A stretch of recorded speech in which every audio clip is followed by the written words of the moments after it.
November 8 Charlie Tango, amend the heading, fly heading 180 for now, 180. Great, Charlie Tango, maintaining heading 180. November 713 Mike Pop, Georgetown Tower. Turn right on course, runway 18, clear for takeoff. Clear for takeoff, right on course, 713 Mike Papa. Okay, flaps are set, fuel mixture, fuel pump. Landing light. In November 8 Charlie Tango, turn right heading 240 and contact Austin departure. Great, Charlie Tango, turning right, heading 240. Oh, looks like it's down the runway now. Close to it. How deceptive.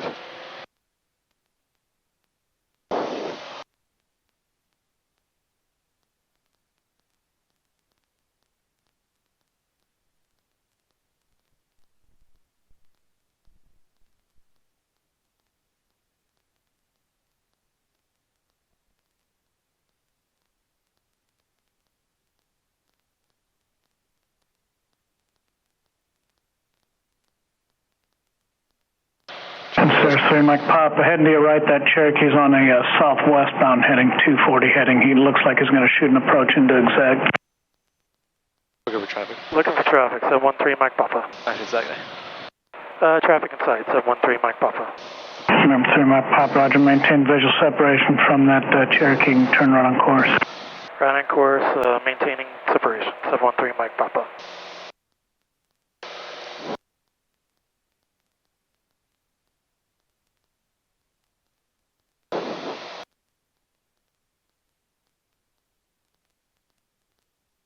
I think you're going to want to make a pretty decisive turn to the right here, so we can pass behind him.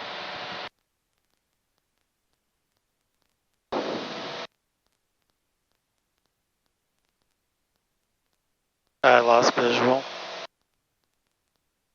Georgetown Tower, Warrior 4308 Kilo, holding short of 18, ready for departure. 600. Caps available. Caps available. I did too. He's right Warrior over 4308 Kilo, Georgetown car, proceed on course and runway 18, clear for takeoff. there he is. We're clear of him on this line, as long as we keep going 4308 direct line Kilo, past. proceed on course, clear for takeoff. 18. Whoops.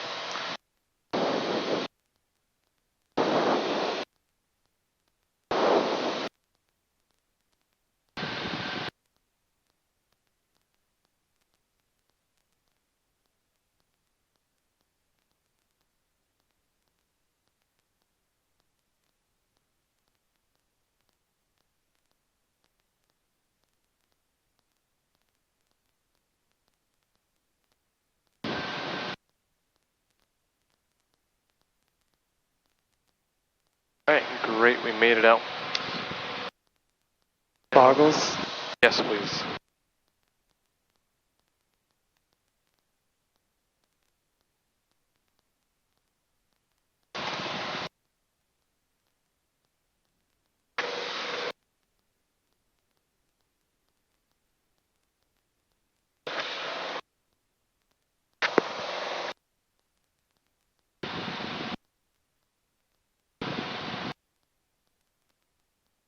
Alright, great. Now that we're outside of the Georgetown airspace, or at least getting to it, let's go ahead and do our climbing list.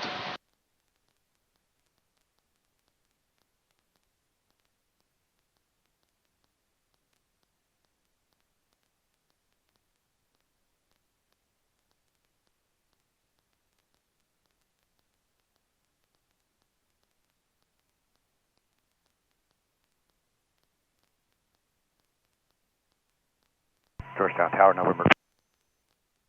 Stand by.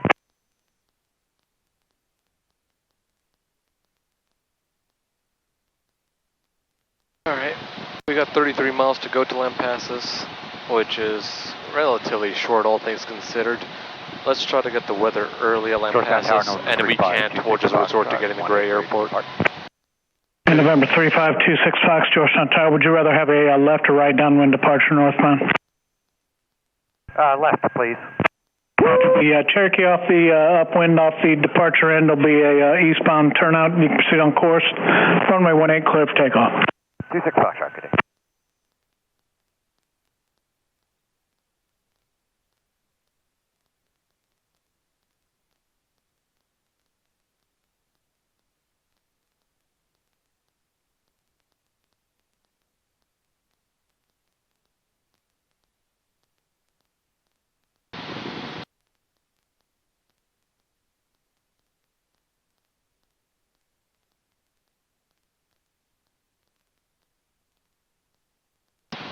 I'm gonna turn on the squelch to see if we can't get any semblance of the weather.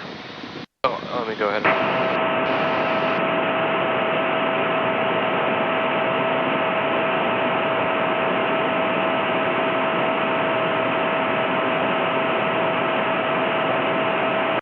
Right, I think it's still not back up, so what do you say we get the weather for gray instead? Is gray on the approach plate, or is it? Actually, it should be. Here, let me go ahead and pull it up. Yeah, I see it.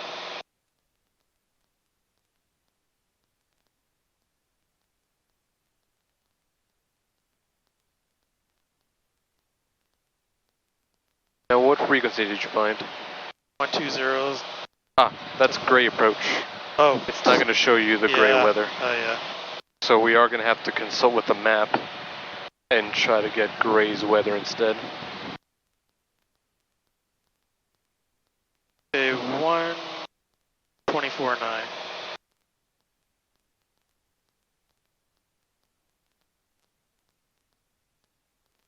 Zero, altimeter 29093, pressure altitude plus 1006, density altitude plus 36907, runway 15 in use. Expect visual approach, runway 15. Rotating beacon in continuous operation. Taxiway Bravo 1 closed. Taxiway Bravo between taxiway Echo and approach end, runway 33 closed. Taxiway Golf closed. Refueling lane 1 closed. Advise on initial contact. You have information Alpha. Robert Gray Army Airfield, information Alpha. Weather at 1756 Zulu. Automated observation. Wind 180 at 8. Visibility 10. Few clouds at 5,000. Few clouds at 29,000. Temperature 34. Dew point 20. Altimeter 29093. Pressure altitude plus 1006. Density altitude plus 36907. Runway. Alright, great. So we have the gray airport weather, which is not exactly going to be the Lampasas weather, but it's better than nothing, and we have a reasonably close altimeter setting. Okay. So, do we want to go ahead and pull up the procedure then? Yep, let's go ahead and pull up the procedure. However, we just leveled off, so go ahead and cruise out the airplane first.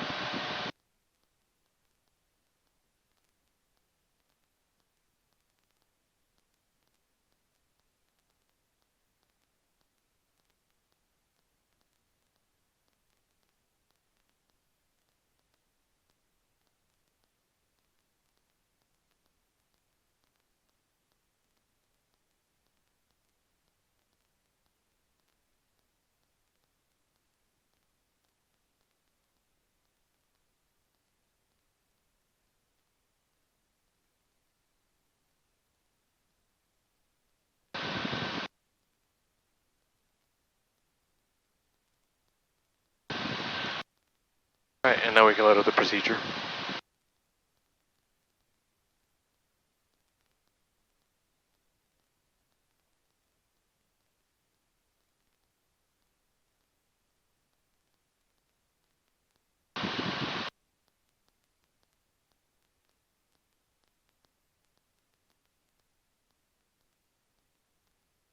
And tell you what, Cirrus we can do sorry. now. Cirrus 713 Mike Papa, you are cleared direct to the Lampasas, to the Gooch Springs VOR for the VOR approach.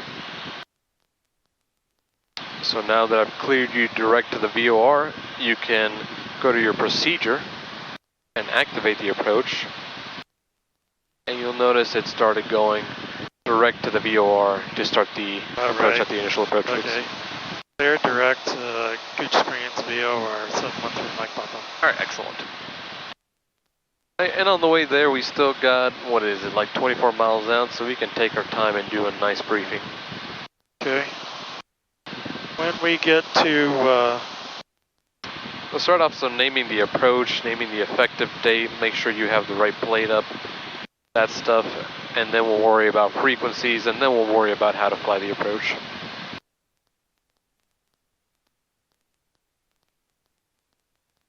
okay, So pretty much go from top to bottom. alright, so I've got the, Lampasas VORA. Yep. The weather is 119075, but we had to pick it up in in gray. Right. CTAP is 122.8, so let me go ahead and put that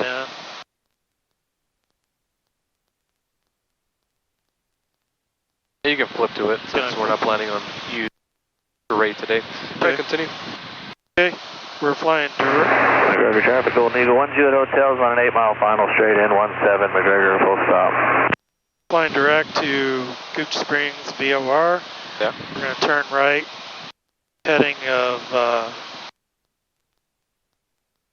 Piper traffic, Piper 7492 Whiskey, entering 5 miles to the northeast, planning to enter a left base, runway 17, Piper. And then we're going to let the autopilot do a 340 turn. Yeah. And we're going to come back. Alright, Final. so if I had to do that myself, right? what's the distance to it? Because I'm not over... So the distance, as a rule of thumb, is you want to go out for 1 minute, and then you want to do your turn for 1 minute, and then you want to go back in. And then when you turn back in, you're just waiting for the VOR to come back and line up. Oh, okay. Now those are rules of thumb. Really, the only real rule about this is you have to maintain within 10 nautical miles of the VOR. Taylor traffic, So you can go forward like 4 4 miles, turn to procedure, turn for another 4 miles, and come back in as long as you stay within that protected 10-mile area. Ranger Okay. at 3,500 doing maneuver. And then we're going to turn back in. 10 hotels, 5-mile final straight in 17, McGregor. We're going to start to descend down. Once we get past the VOR towards the airport, we're going to try to descend down to 1960 Cleveland traffic, until we see the airport. Or pattern altitude if we see it before. Right. Last base for runway we're going to do a circling approach. In Cleveland. And we're going to do a left downwind for runway 16, right? Yeah, now given the angle that we're coming from, I actually think it'd be easier to join a left base instead of downwind for 16. Yeah, that's true, left base. Left base for 16. Yeah, left base. Now it's going to feel a little bit tighter because we're going to try to keep it within 1.5 miles of the airport. McGregor traffic, Golden Eagle 10 hotels. That's perfectly normal. 2-mile That's final par for straight the in course. 17, McGregor. If, for whatever reason, at 1960, we do not see the airport, we're going to go missed. Extended left base, runway 17. We're going to fly back to the Gooch Springs VOR, and we're going to do a standard Cleveland traffic, right turn, 1 minute. turning on 4 miles. And go ahead and look at your misapproach paragraph to see exactly what altitudes you want during that. Okay, we're going to climb to 2,000, then climbing right turn to 3,000. Direct to HAG VOR and hold. Yeah, so first you want to do kind of like a straight shot at 2,000 and then climb right turn. Extended final. All right, and what about the notes? Do the notes say anything important? 2 nautical miles to the north. Just use local altimeter, if not use gray altimeter, and we can use the pilot control light. That was a good briefing. One last thing I would include on VOR approaches and localizer approaches is once you're going down your frequencies for your radios, also double check the frequency for the VOR. Because I know the Cirrus does it automatically, but it's good to give it a second glance. Yeah, that makes sense. So VOR AGJ on 12.5, and it's active right there, and we already even have it verified. It's the AGJ showing up. There you go. So once we get to AGG, then we flip it over to... Yeah, so even better. So whenever we get established on this final course, on this last straight line, there's no reason not to switch it over to VOR. So whenever we come back from the procedure turn and we're flying straight to the airport, we'll just swap it over to CDI. That way you can fly the VOR the rest of the way. Okay, gotcha. And let's do this first one with the autopilot on. Okay.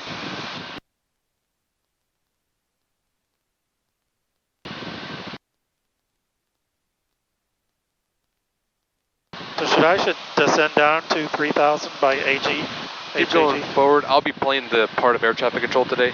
I'll let you know when you can descend. I'm just trying to maintain some altitude for better vision and not only that, but better temperature control. 2462 Charlie, 6 miles to the southwest, inbound Taylor.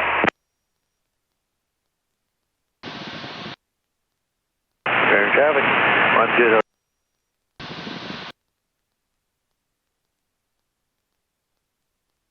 traffic, Cirrus 3 Mike Papa is 8 miles east.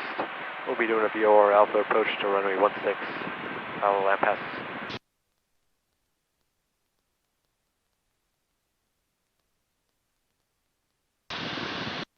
Alright, Cirrus 713 Mike Papa, cross Gooch Springs at or above 3,000 feet. You are clear for the VOR Alpha approach into land passes. Runway 16.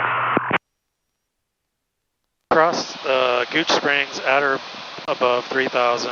We are cleared for the VOR-A for land passes, 713 Mike Papa.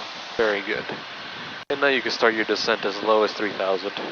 Spicer traffic, Piper 7492, Whiskey back taxiing, runway 17, Spicer.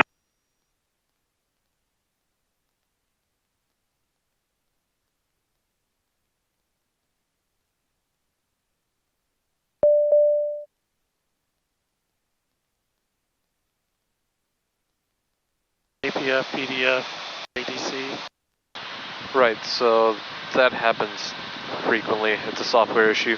Sometimes, for whatever reason, the autopilot will swap off Air Data Computer 1 onto Air Data Computer 2, but the PFD stays on 1. So they're using Air Data Computers. It's typically not an issue unless one malfunctions. Just keep an eye on it, make sure the autopilot doesn't do anything weird. Taylor traffic, come off 2462 Charlie, quarter south, Taylor. Alright, now that we're descending, let's do our descent checklist.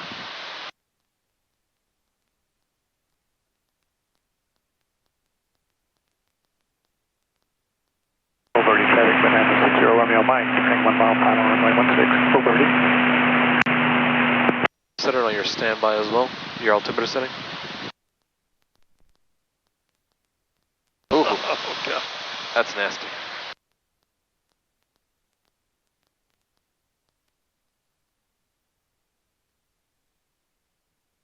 Taylor traffic, Georgetown 8091 Hotel, turning right downwind, runway 15, Cleveland. Are you always supposed to check your brakes? On the descent, yeah. It's annoying, but it's there. Alright, great. Vertical track. Go ahead and pull back the power to around 50%. We're going to try to slow the airplane down to 120 for the approach. Taylor traffic, come off 2462 Charlie, entering downwind, runway 17, Taylor.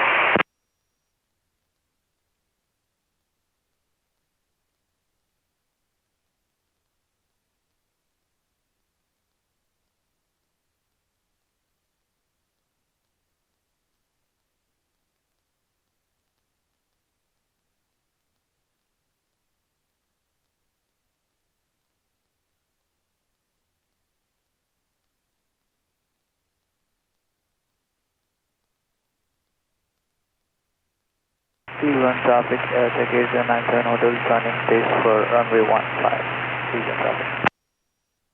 And passes traffic, Cirrus 3 Mike Papa is overflying the Gooch Springs VOR for the VOR Alpha approach. Land passes. Taylor.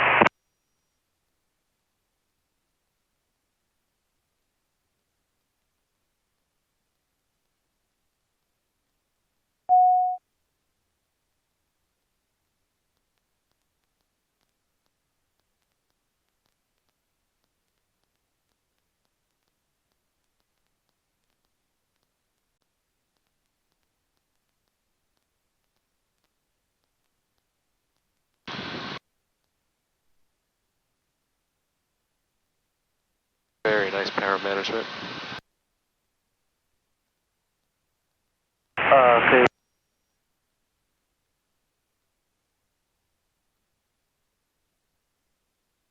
Going to final for runway 15, Cleveland.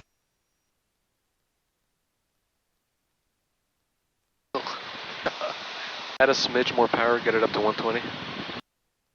There you go, should be good. Bumpy ride today. Oh, it will be. Especially when doing instrument approaches and staying close to the ground. It's good old hurricane Taylor season. traffic, come off 2462 Charlie, base, runway 17. Spicer traffic, Piper 7492 Whiskey, turning left crosswind, runway 17, Spicer.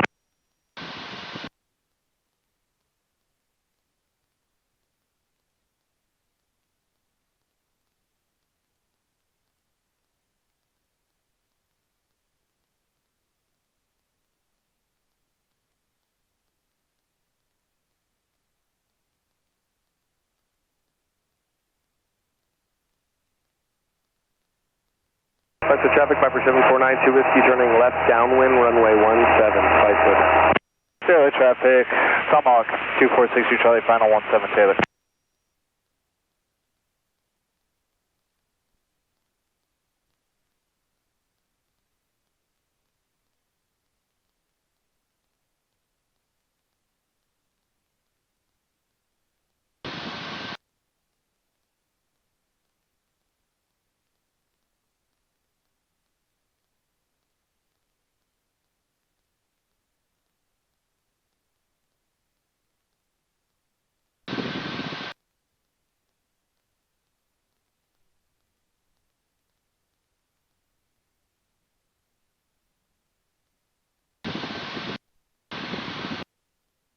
I want to keep it on the right. Looks like Yeah. the right one's still full. Go ahead and leave the fuel pump. Well, turn it off. If you've already swapped, you can keep it on the left. It's not like the difference is that great right now. I left it on the right. All right.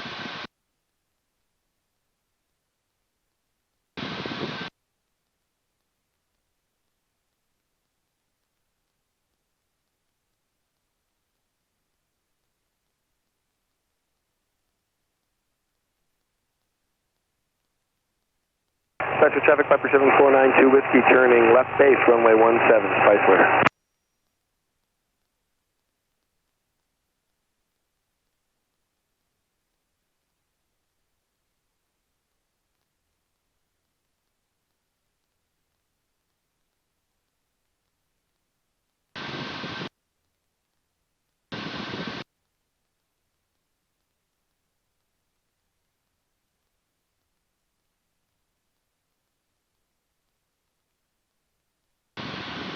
Very nice. So the GPS has now done its job. It has gotten us to a position where we could follow that VOR radio down to the runway. Whiskey, turning final, So we're going to runway wait for the 17, airplane to level off right here. That way it doesn't get too confused. Okay.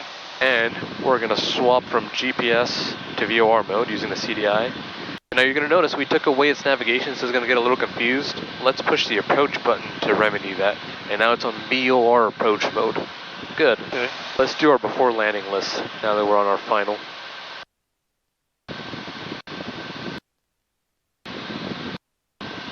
Turner traffic, Turkey 8513 Whiskey, about 9 to the northeast inbound.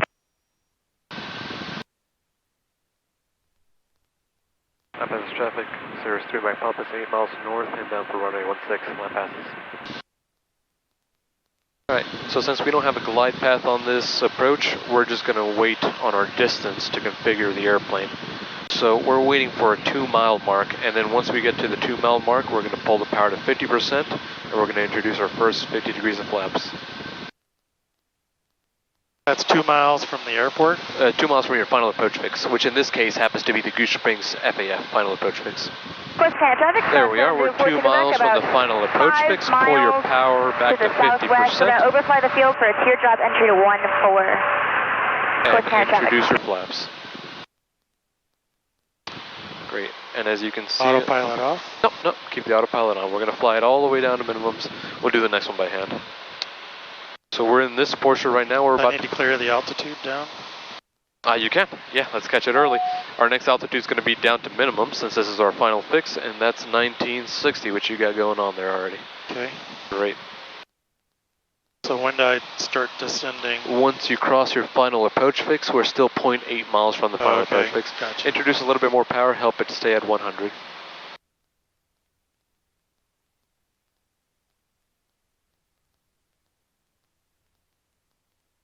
Taylor traffic, Tomahawk 2462 Charlie, right downwind, runway 17.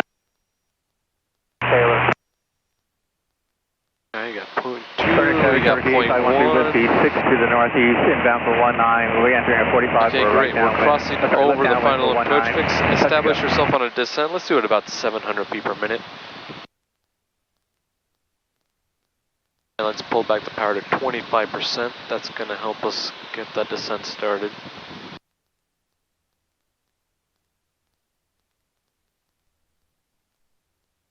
And if you have to make small adjustments to your power to maintain 100, that's fine.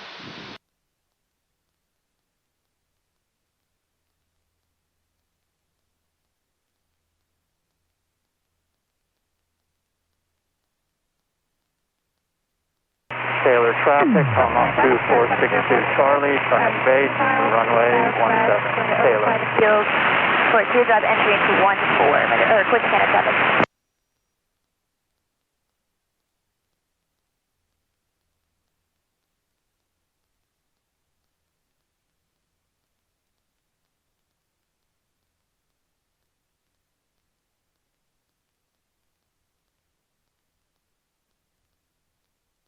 Taylor traffic, almost 2462 Charlie, turning final, runway 17. Taylor.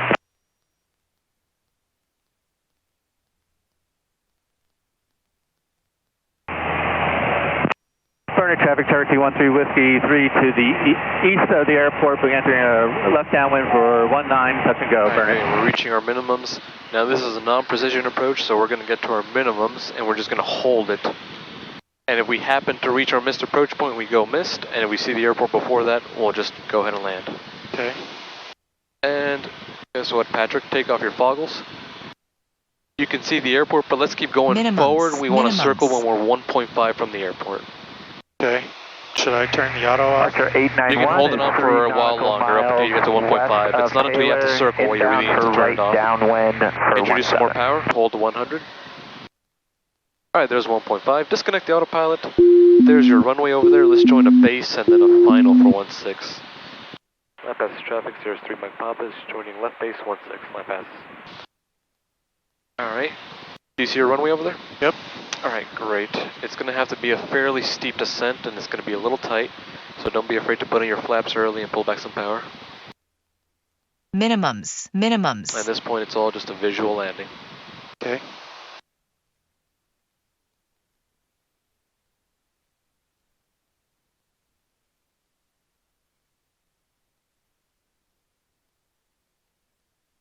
Burner traffic, Cherokee 8513 Whiskey 1 to the east, inbound for left 45 for 19, touch Is and it go. touch and go? And just a touch and go and then depart runway heading. I'll let you know how we're going to work our way to Lano.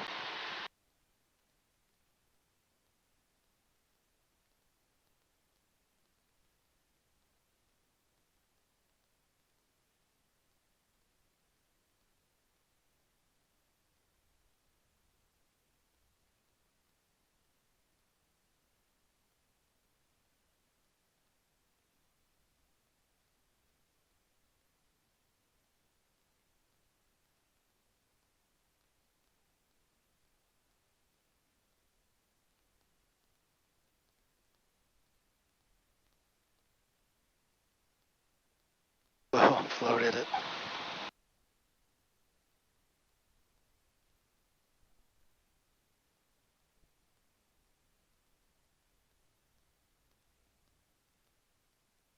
It also doesn't help that in typical land passes fashion, the runway just moves away from you. Yeah, had a good slope to it. Yeah, it just divots like that. So now you've experienced land passes. That's what it is. It's got a pretty good slope to it. Yeah, I don't like those power lines there. Yeah. I'll wait till I get over them before I take my flaps out. Good idea. That's what your typical circling approach is. You follow the VOR until you get close enough to see the airport. Once you do a 1.5 radius pattern around. Burner traffic, Cherokee 8513 Whiskey left base for 19, touch and go. Alright, Patrick, whenever you're able, you're clear direct to Lano Airport. Climb and maintain 4,500. For 19, touch and go, Burner.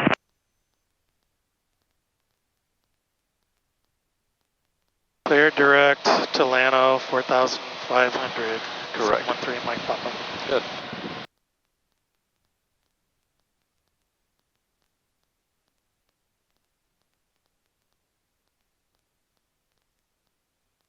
For the nav to work, you're going to want to swap it back to GPS mode. And it seems to have caught it. Alright, we're going to do the same thing in Lano. We're going to get the weather, we're going to decide what runway we're circling to, then we're going to load the approach and brief it on the way there. Okay. 600. Taylor traffic, come off 2462 Charlie, downwind, runway 17. Taylor.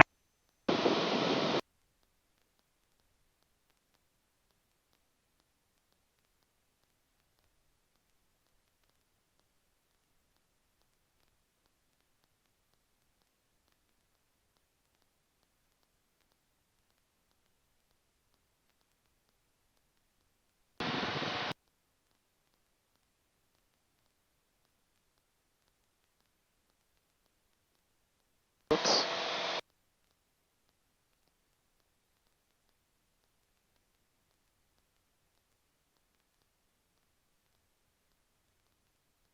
Taylor traffic, come off 2462 Charlie, turning base, runway 17. Taylor.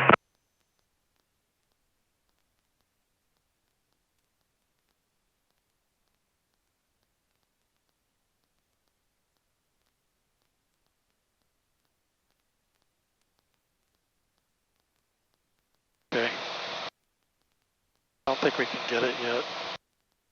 No. Yeah, well, we are still 26 miles out, so that's normal. Okay, so we're headed direct to Lano, Right. LLO. Oh, AQO for now. The airport itself, not quite the VOR yet. Okay. But we will be, right? We will be, soon enough. Okay. So the approach would be fly to LLO, right? Yep. And we're going to do a teardrop entry with a hold there. Right. And that should line us up at 089 for Lano. Once we get the weather, I'll know what runway we're going to land at. I'm assuming it's going to be runway 17 at this point, though. Pretty safe bet, yeah. So if it's 17, we're going to be doing a right downwind to runway 17. All right. The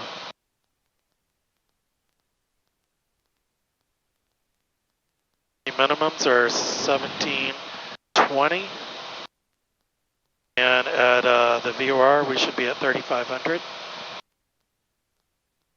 All right. And if we miss, we're going to climb to 2200, climbing left turn to 3500 direct to LLO, VOR, and hold there. Great. Notes are circling 35 not authorized at night. Use local altimeter settings. If not received, use Burnet. Pilot control lighting is CTAF. All right, great. And I see you already got your frequencies in. That's real good. Select the approach over here. Whoops. Flight controls. Air controls. Flight controls. We went ahead and... So the thing is, the flight plan still has the approach at land passes, so the default thing it gave you was activate the approach. So I wanted to do that approach again. Let's select the approach for Lano on the way there. So you can scroll down to select approach. Feel good. And actually it's still trying to pull up the information from land passes. Yeah. Push clear and use your, go back to the procedures page, select approach. Push clear to get out of the menu. And use your large knob to scroll up there and change that airport to KAQO. Push enter, and you're trying to do the VOR.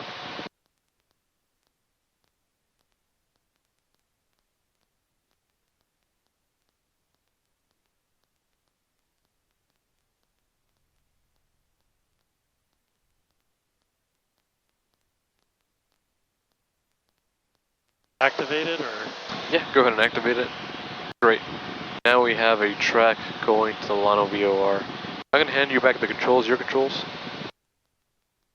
Put my foggles back on. Oh, sure, Is that good? My controls. Your controls. Alright, great. And go ahead and hand fly this approach from this point forward. You're 713 Mike Papa. You're cleared the Lano VOR at or above 3,500. Clear for the VOR Alpha approach into Lano. Cleared to the Lano VOR Alpha approach at 3,500 or above. Alright, good. Did I say it right? Essentially, yeah. To tell you the truth, I probably ran around circles in my call more than an actual air traffic controller, but I didn't go to air traffic controller school quite yet.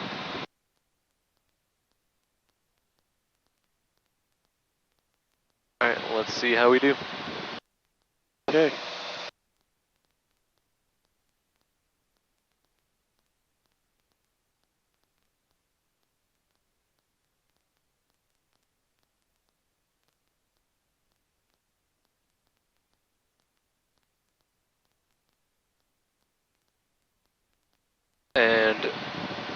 for this approach, it doesn't look particularly busy at Llano. So you're going to handle the calls. I'd recommend you just make a call once you're turning inbound. Tell them you're these many miles out to join a right downwind for 17. Alright, so I don't need to bother till I get to the VOR, basically. Yeah.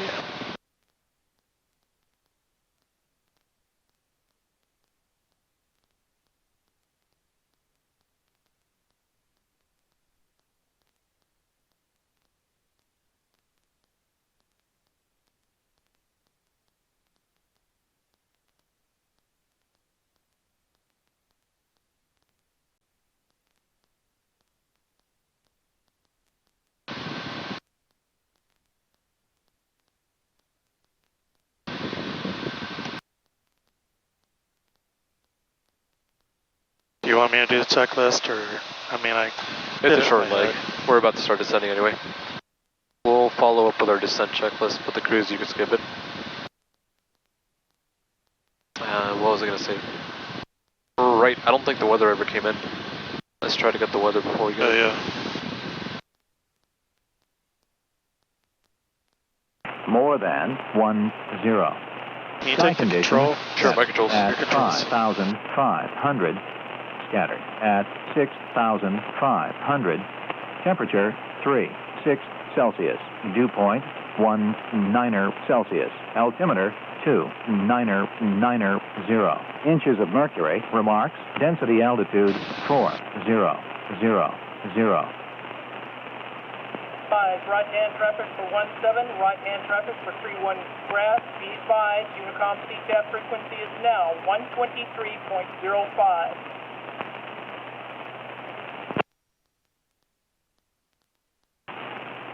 Llano Municipal Airport. Automated weather observation 1932 Zulu. Wind 160 at 7 knots. Visibility more than 10. Sky condition scattered at 5,500. Scattered. Okay.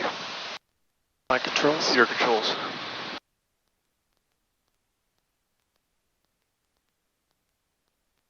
And when you're flying into the VOR, about how soon would you start to descend? We only have 1,000 to go, so... So here's a neat part about the Cirrus. It'll actually calculate a top of descent for you. You see that TOD? Oh, okay, cool. I'd start descending right about there. Nice. You're even going to see some vertical guidance pop up here. So that's going to help you out. Now that's all assuming that you're going down to 3,500 at the perfect time. So it's, what's it called? Assuming ideal situations, well, which we have right now. Right. Because we're flying by ourselves.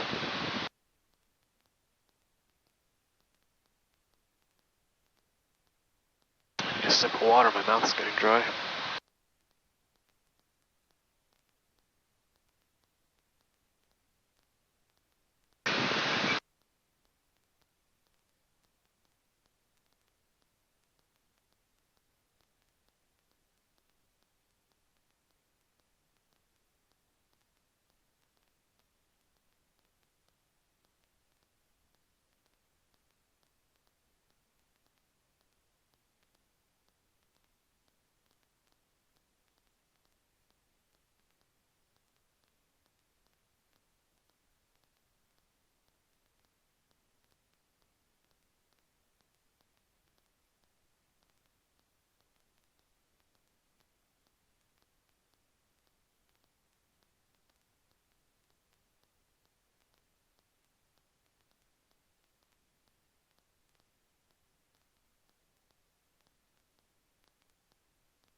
So when you're in actual, Right.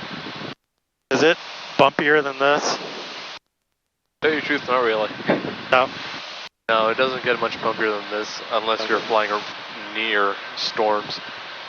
Right. which you don't want to be within Yeah. 20 nautical miles of a storm.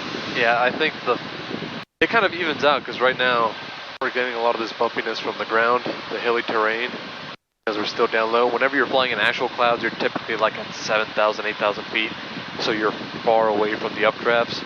You still get some turbulence within the clouds, but you definitely don't get this type of turbulence, you know? This type of all coming from the bottom. Yep. Or there was this one trip to Indianapolis I took while there was a hurricane coming in from the south coast, and me and the student went through some rain, and we were like, oh yeah, it's gonna be fine. We've flown through rain plenty of times, but we were like on the corner of the rain caused by the hurricane, and we went in the clouds, and we just got jostled around a good deal. And he said, oh, that's different. Yeah. Yeah, so in hurricane season it gets a little bit different. So why did you guys fly that far? Girlfriend has a business in Indianapolis, and he was going to go surprise her. Oh, that's cool. So you went over there and we picked her up. Is that the same one that said you can only fly me in this plane now?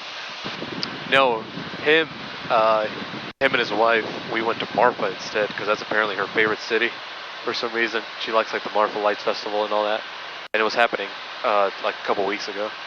Yeah. So we visited. It's kind of a fun town. It reminds me of where I grew up in.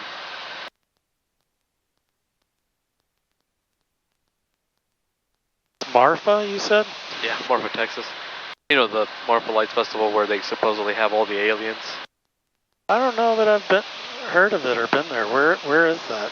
It's over by West Texas. It's west? Over by, I don't know, Big Bend, I think is the nearest thing that's popular. Okay, it does sound familiar. I drove my wife out to the Scouts thing out towards Big Bend. Aha. Vertical track. Yeah, Marfa, it's a really small town, but it has this attraction where apparently at nighttime lights show up on the sky, and according to the locals, it's all UFOs, it's all aliens. Oh wow. So people go there to watch the lights. That's cool. Yeah. I wouldn't mind going to see that. So there's an airport where I went. I stayed in Alpine, Texas, and I took some pictures of it, and then I flew it in the sim. Yeah. It looked pretty challenging because Alpine's between mountains, and one takeoff, there's like a mountain right at the end of it. I don't even know if you could take off that way. You could. You have to look at the departures. But before we focus on that, looks like our top of descent is coming in. Yep. Let's start our descent down to 35. Okay.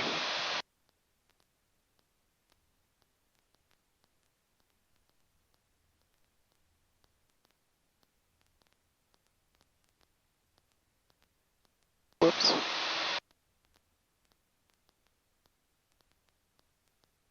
Oh God. Forget got it. Forget it. Forget it. Got it. Go to your descent list. Alright, go to menu or reset it. So altimeters, how do you reset it? Go to menu. And then you can go down to reset all checklists. Oh, I didn't know about that. There, and now you can do it again. So altimeters 29990.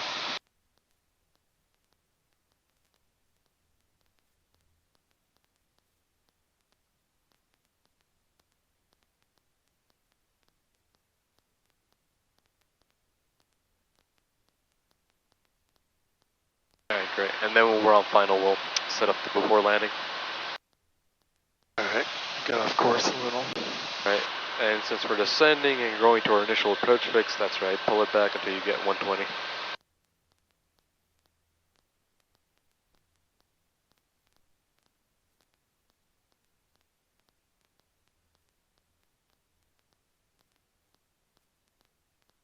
Oh, that was a nice gust. Yeah, nice catch.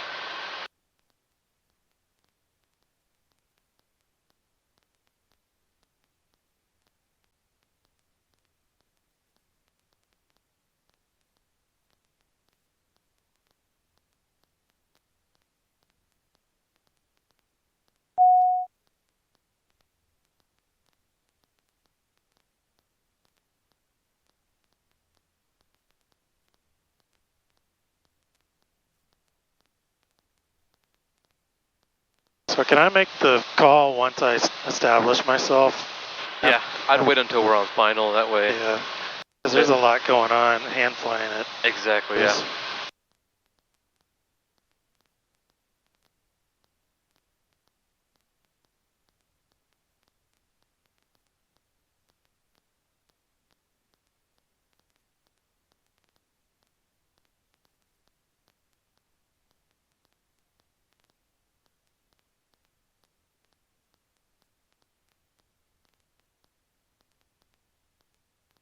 Just gonna follow the magenta. Yep. Cirrus makes it real easy.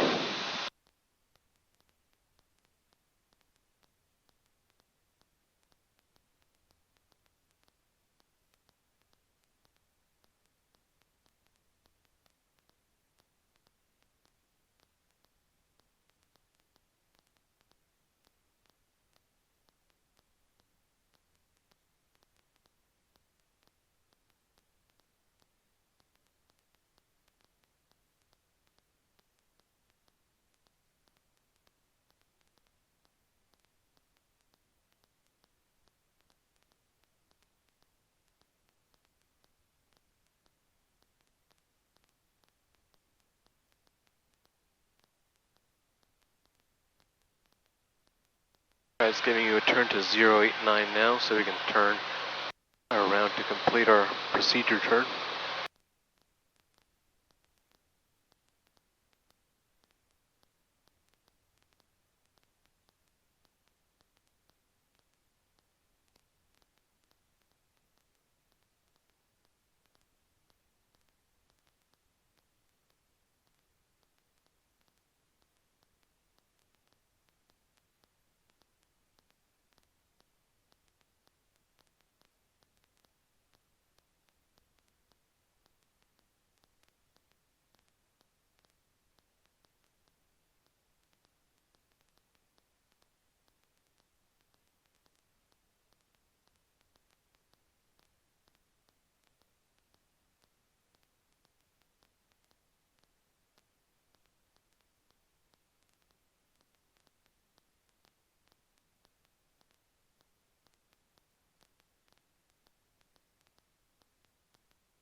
What VOR is this again? This is the Lano VOR.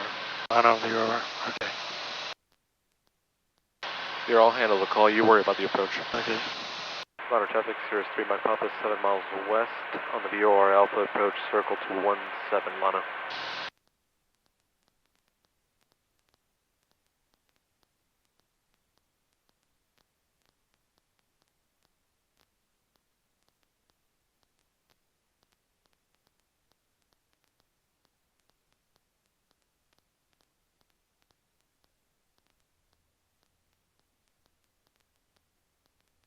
Okay.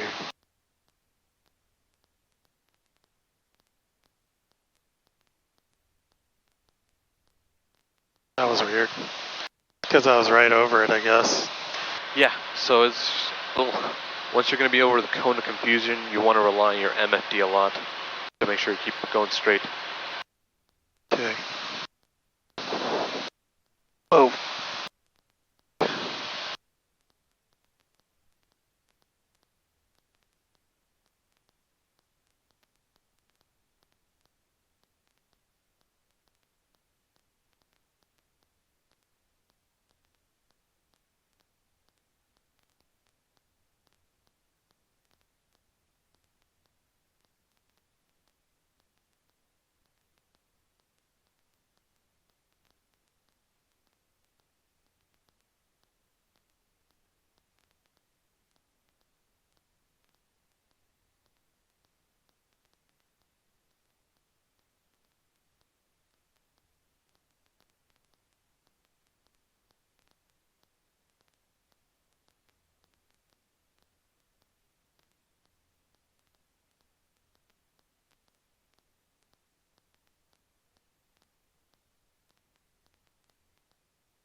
Take off your foggles.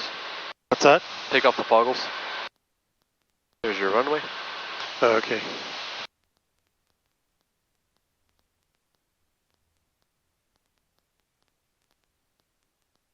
Auto traffic, Cirrus 3 Mike Papa is joining right down 117 Lana.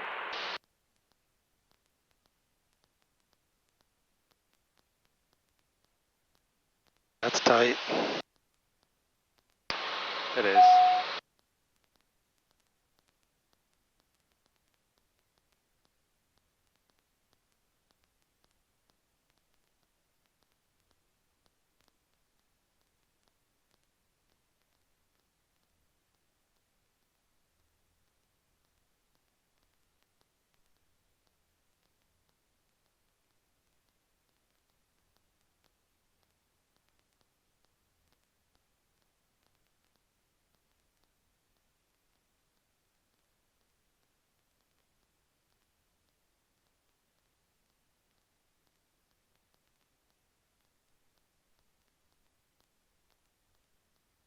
Minimums.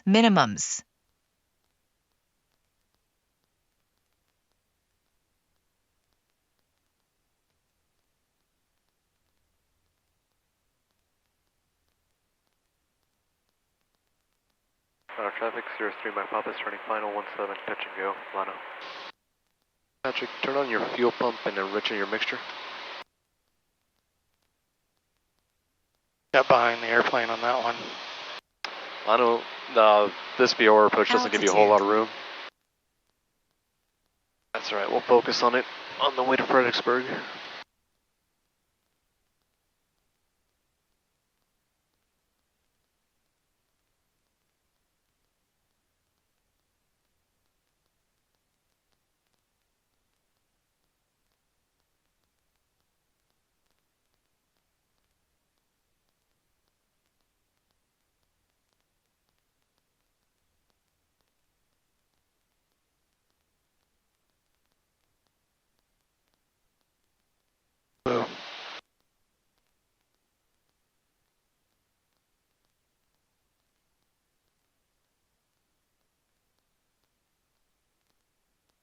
Keep the nose wheel off. Keep the nose wheel off. Yep.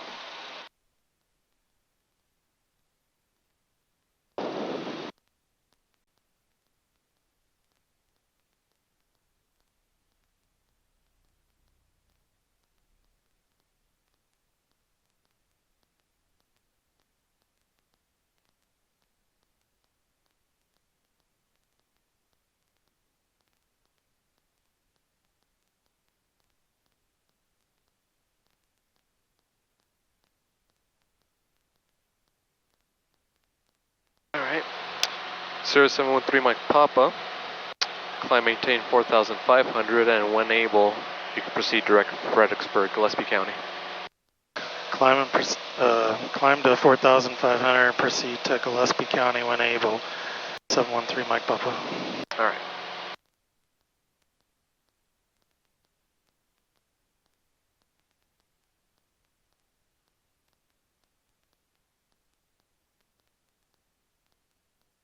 And you can set the autopilot for this.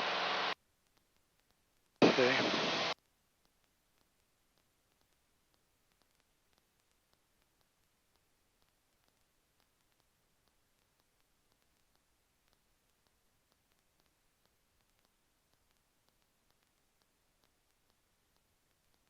Whoa. Alright. So, on that one, I kind of set you loose to see how it'd go. Did it not go well? It went alright. It just, you made it harder on yourself than I think you needed to. So you were 600 caps available. You were very conscientious of where you were in the approach. You were very conscious of what altitudes you were supposed to hold.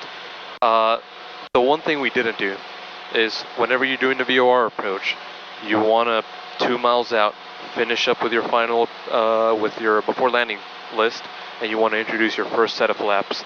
The reason that felt like it was coming at you quick, and the reason our circle went kind of wide, is because we were hauling butt throughout this.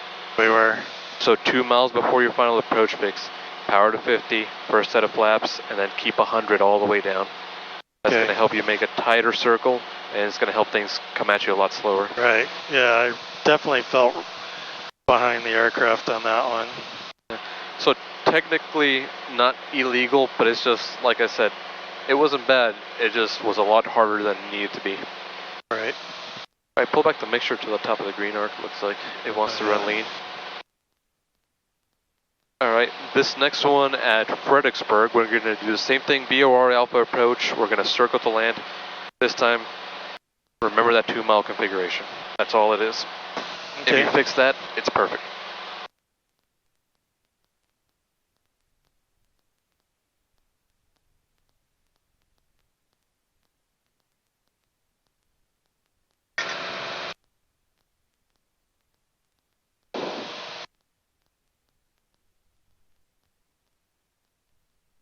Goggles on.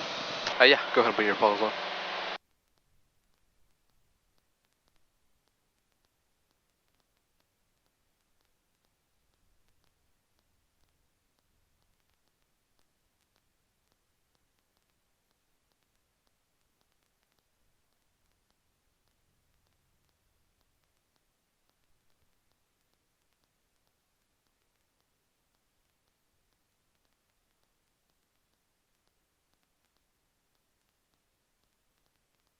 I'm going to zoom out for a second. I remember.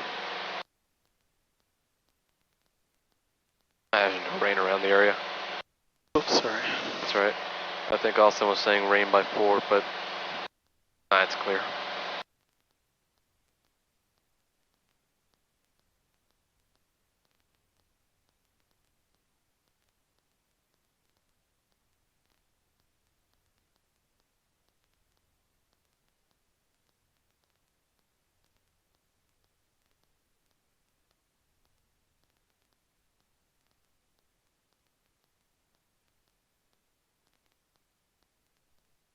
Get a drink. Yeah, stay hydrated out here.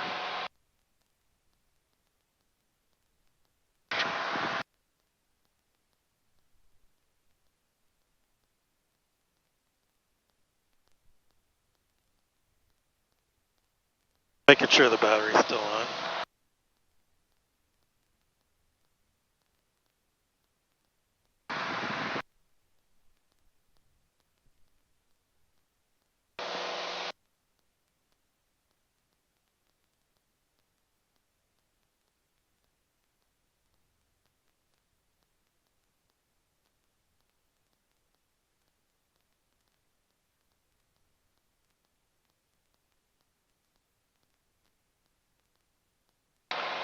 I actually have to take a look at what angle we're coming in from. Oh, this will be fine.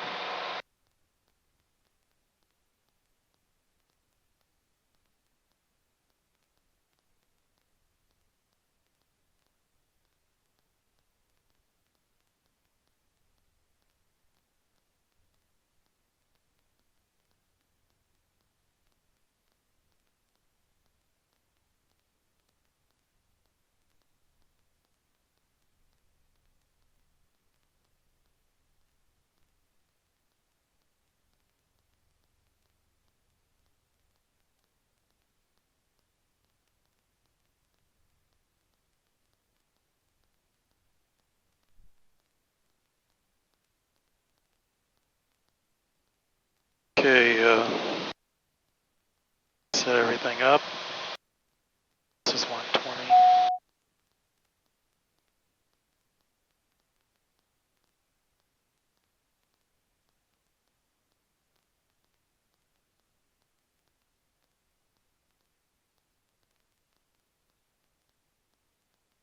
You want to push that COM button, and now it's going to take in your inputs. Okay.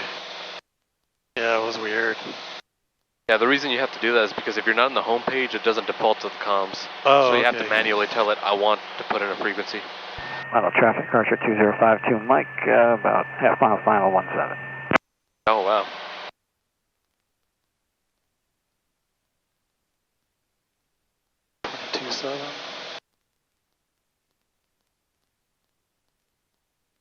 Cirrus 565 Papa Whiskey holding short, runway 14, ready to depart. We will be departing to the east, Gillespie.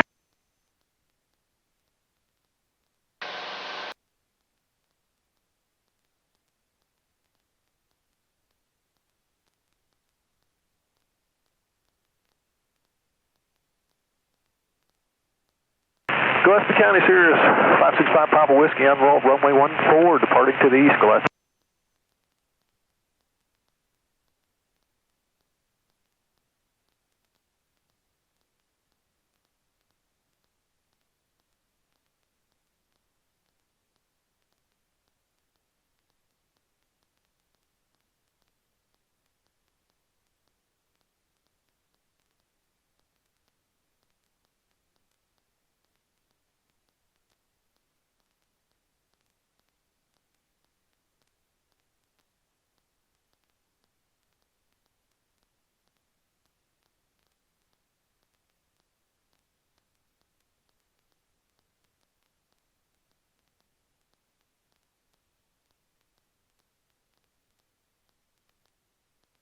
Hey Patrick, take off your goggles for a second.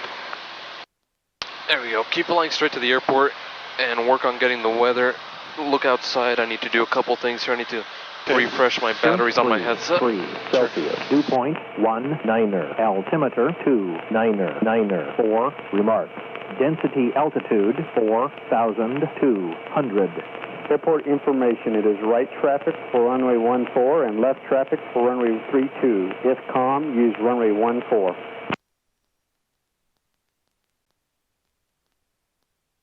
Gillespie County, Cirrus 565 Papa Whiskey, making a turn to the east. Final call, Gillespie. Weather observation 19er, 55 Zulu, weather, wind 140 at 8, visibility 105,000, scattered, temperature 3 Celsius, dew point 19er, altimeter 29er, 4 remarks. Density altitude 4,200. Airport information, it is right traffic for runway 14. I was going to do a VOR check, but it looks like the VOR check sheet is not here. I guess I'll just write it down on my iPad and then figure it out later. Excuse me. So nav 1 says 162, nav 2 says 162, and we're 20 miles away from STV. 341, 18 miles north. Difference. Alright. Real quick VOR check right there. So you got the weather correct, Patrick? Yes, I do. Alright, perfect. Cirrus 713 Mike Papa, you are clear direct to the Lano VOR, Lano VOR. You're clear direct to the Stonewall VOR, cross the Stonewall VOR at or above 4100. Clear for the VOR approach into Gillespie, Fredericksburg. Clear to Stonewall VOR at or above 4100. From there, clear to the VOR Alpha approach to Fredericksburg, or Gillespie, 713 Mike Papa. Perfect. So now I'll go to procedure, activate that.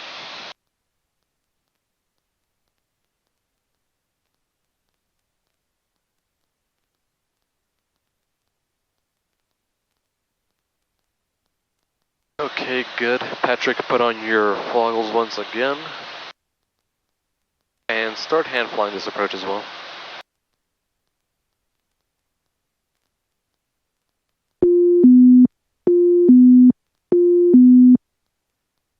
Now, it's actually going to be a tricky approach because just like, go to the flight plan, just like in the Lano VOR, the procedure turn, or at least the hold in lieu of the procedure turn, puts you right on top of the final approach fix at the same time. Oh no, excuse me. Never mind. The final approach fix is further in, it's past the VOR. So we actually have a lot of opportunity to get set up. Okay. Never mind.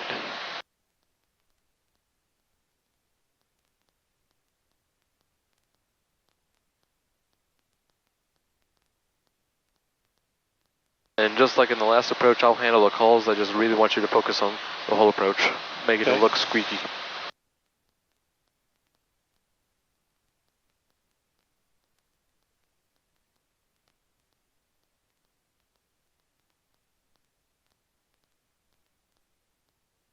I can make him leak squeaky in this. I should be fine in December when I do my check ride.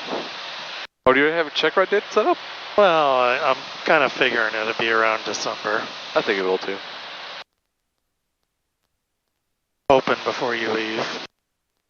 Yeah, what are we at? Still September? We got 2 months. We'll see how it goes.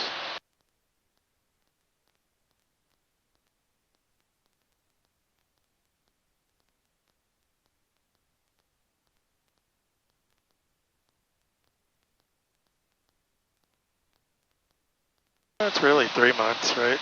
Just started September. Yeah. That is true. Alright, Patrick, we still got 10 miles to go. Give me a very quick briefing on what we're going to do on this approach.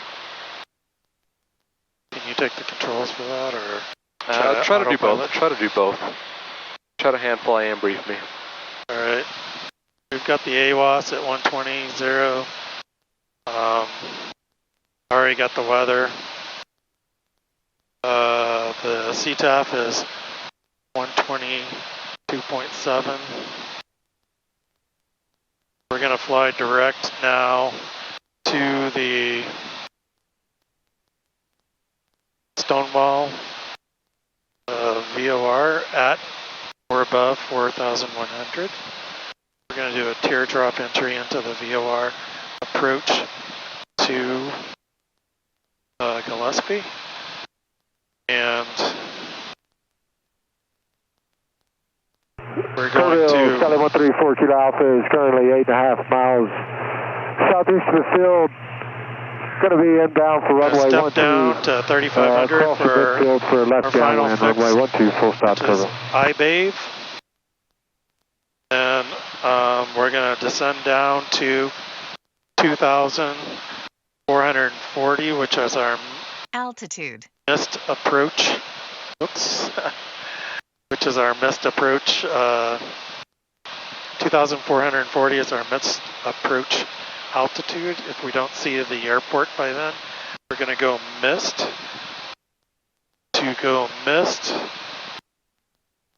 we're going to climb left to 4,100, direct to the Stonewall VOR, and we're going to hold at the Stonewall VOR.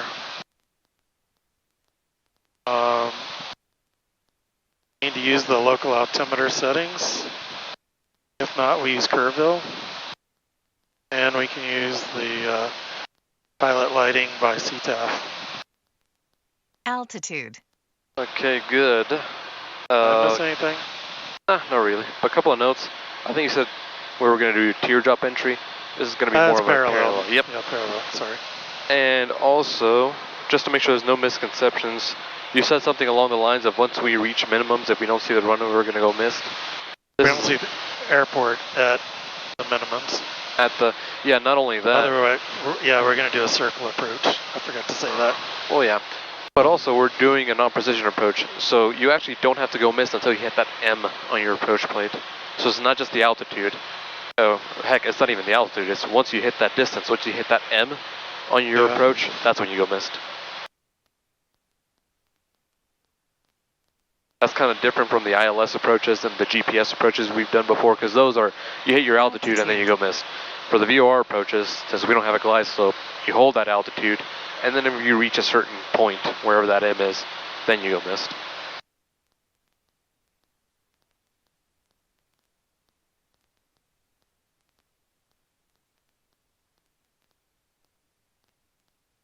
Alright, getting close, showtime. Gillespie County traffic, 444 Kilo Alpha is about 10 to the northwest for a straight in runway 14 Gillespie County. Any other traffic, please advise.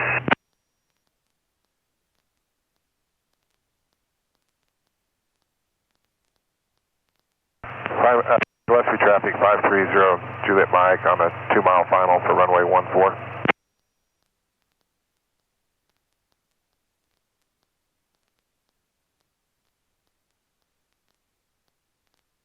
Altitude. 134 Kilo Alpha is cross midfield, enter left downwind for runway 12, full stop, Kerrville.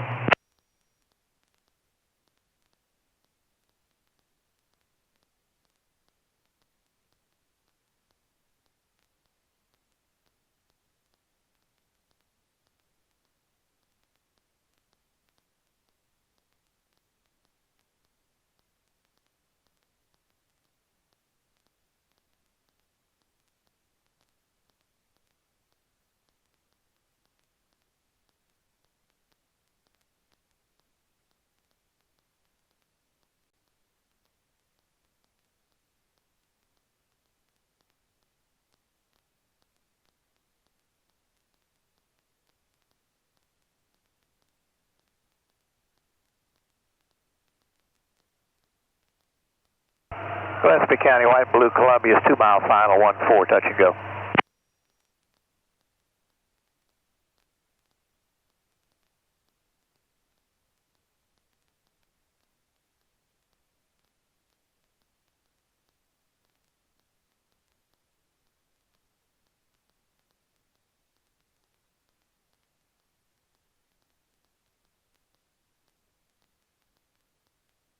Gillespie County traffic, 444 Kilo Alpha, 5 mile final for runway 14, Gillespie County.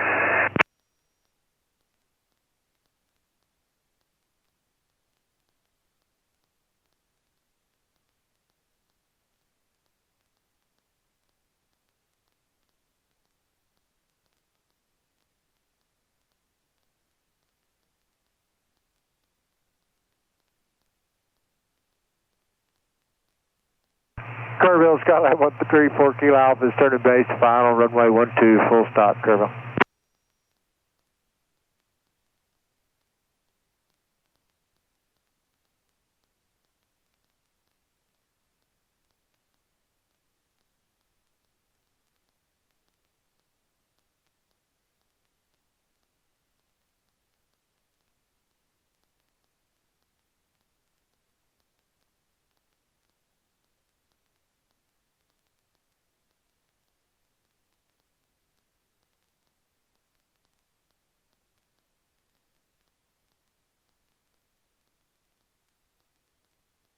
Altitude.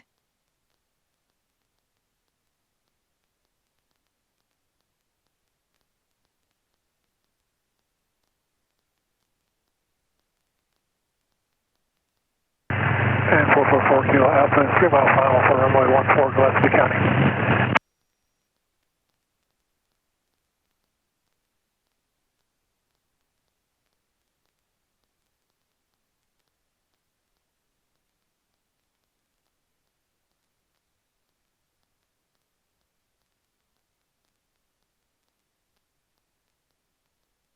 Traffic, Cirrus 226 Kilo Bravo. We're 10 to the southeast, inbound from landing runway 12 will be left downwind entry.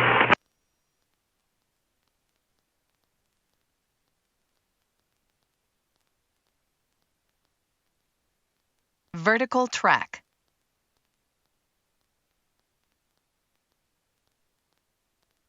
Skyline traffic, airback 66, Bell 26 over the runway, transitioning west 1,300 feet, Skylark.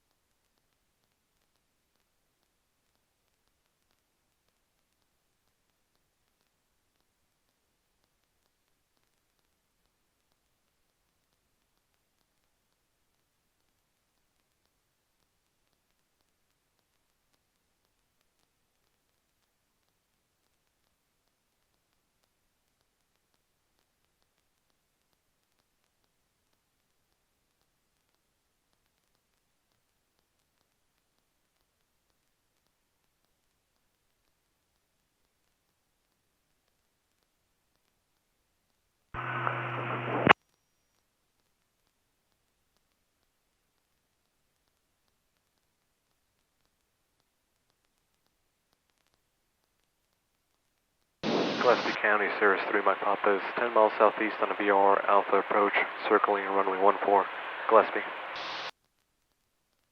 444 Kilo Alpha, this is Fredericksburg FBO, welcome back.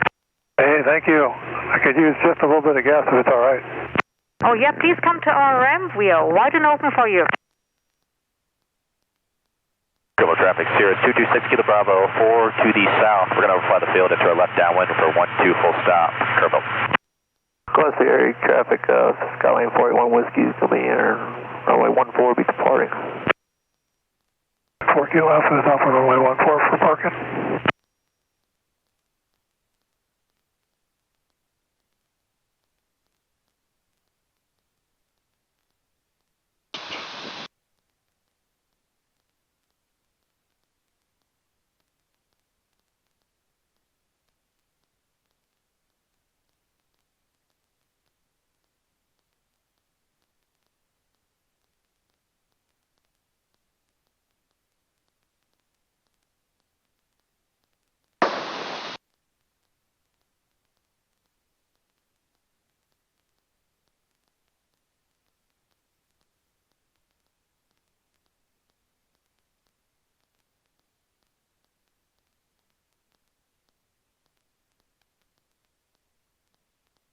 Gillespie area traffic, Skyline 481 on down, upwind will be a left turn out.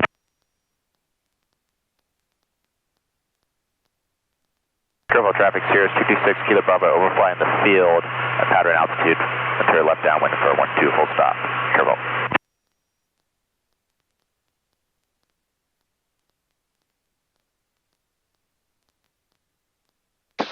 I don't know why I do that.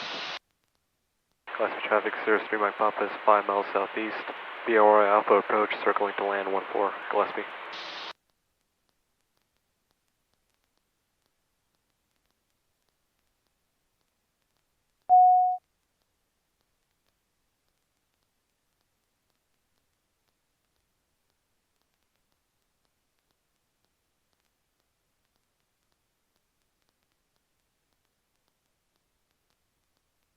Okay, I'm at my final fix.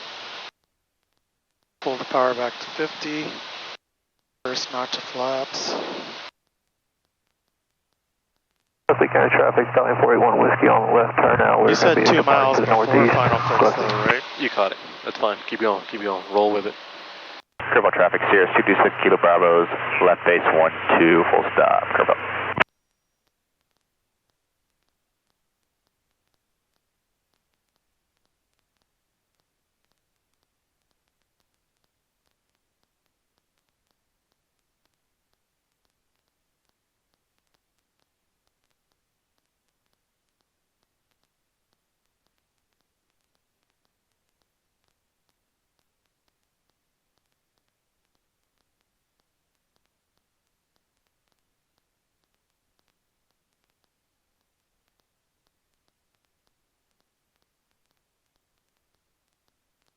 Careful traffic, Cirrus 6 Kilo Bravo is final 12, full stop. Careful.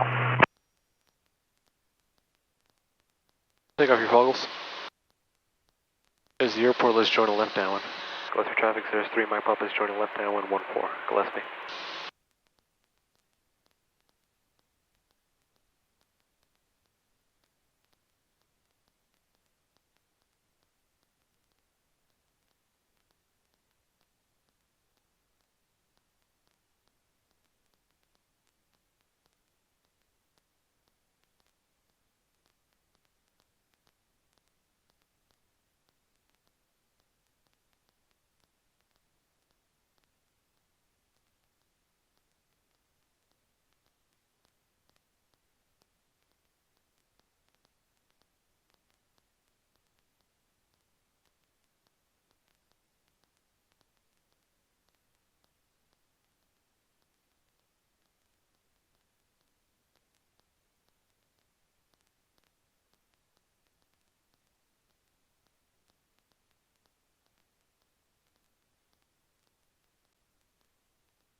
Minimums.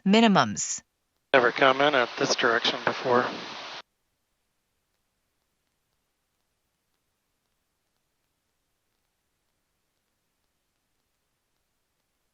Gillespie traffic, Cirrus 3 Mike Papa is turning final 14, touch and go, Gillespie. Altitude.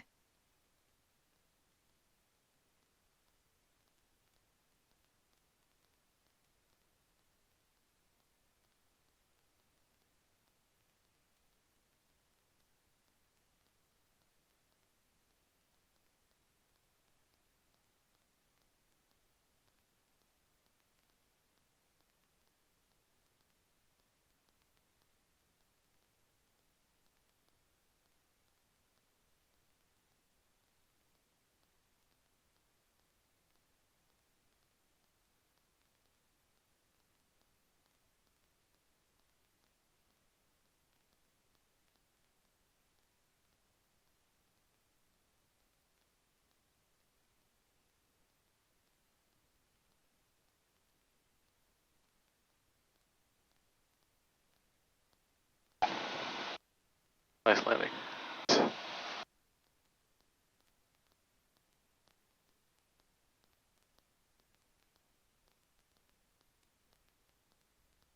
Definitely better than the last one.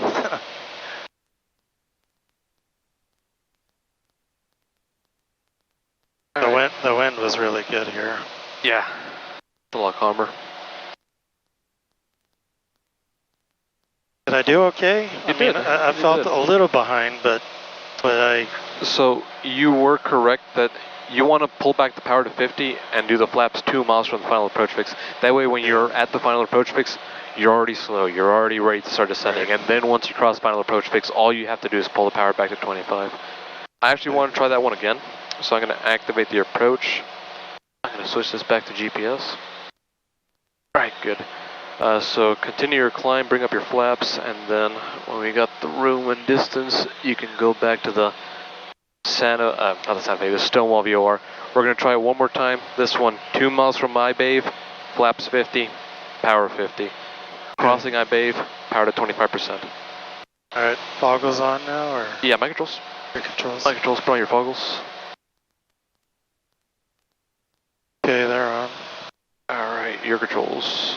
My controls. Your controls. 713 caps available. Oh my god, my throat. 713 Mike Papa. Proceed direct Stonewall. Cross it at or above 4100. You're cleared for the VOR Alpha approach once again into Gillespie. So cleared to Stonewall VOR at or above 4100. Cleared to the VOR Alpha approach for Gillespie. 713 Mike Papa. Ah, my throat. Altitude.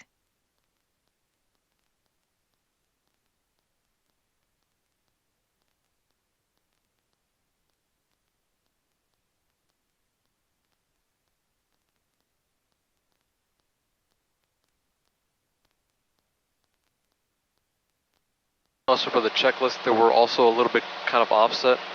You want to do your descent when you get that first descent down to the first approach fix, and then once you're on final, so pretty much whenever you center yourself right here on Stonewall, that's when you want to do your before landing.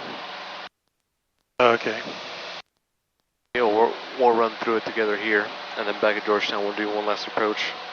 All on your own. Sorry, traffic Archer 672 Charlie Tango is 6 miles to the south. Practice localizer runway 1 approach. We'll be circling runway 19. We'll announce the circle. Skyline traffic. Gillespie traffic 530 Juliet Mike, about 5 miles out, coming in land on runway 14. Straight in. These people like Gillespie love their straight ends. Yeah.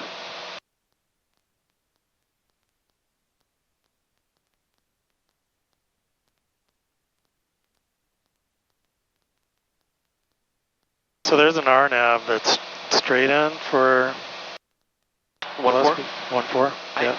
I actually do think there is. Tango 82 has yeah, sure enough, an RNAV 14 and an RNAV 36. And this is probably begging the question in your mind, why would you do a VOR? And the only real answer is you really wouldn't unless you have some type of GPS failure. Right. Because the nice part about VOR is that it's completely independent. But if we had a GPS failure, it wouldn't be as nice as this, though. That's true. That would be a little more challenging, right? Yeah. Sorry, traffic Archer 672 Charlie Tango, 3 miles to the south. Practice localizer runway 1 approach. Not that I want you to take my GPS out. We'll announce the circle. Skyline Not today. We'll work on that later on. But I guess you would have the procedure page. You still would be able to automatically load the frequencies and the courses. So that's nice. But yeah, you wouldn't have a lot of this moving map stuff. And you'd have to really watch the needle on the CDI.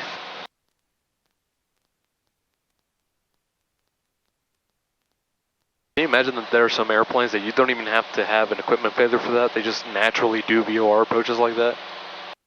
It's annoying. Sorry, traffic Archer 672 Charlie Tango, 2 miles to the south. Practice localizer runway 1 approach. We'll be circling 19. Announce the circle. Skyline traffic.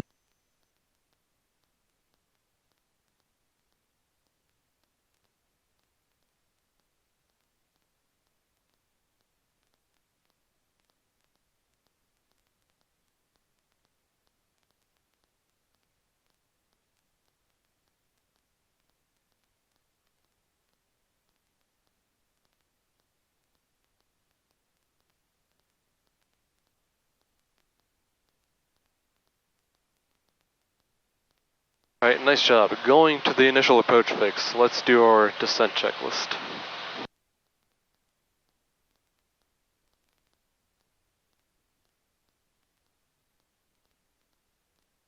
Altitude.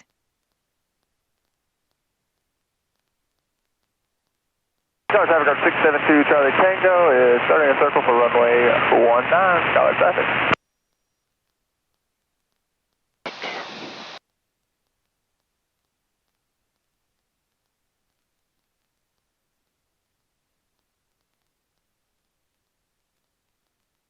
Alright, good. Let's go back to the home page. We'll take care of the before landing a little later. Okay.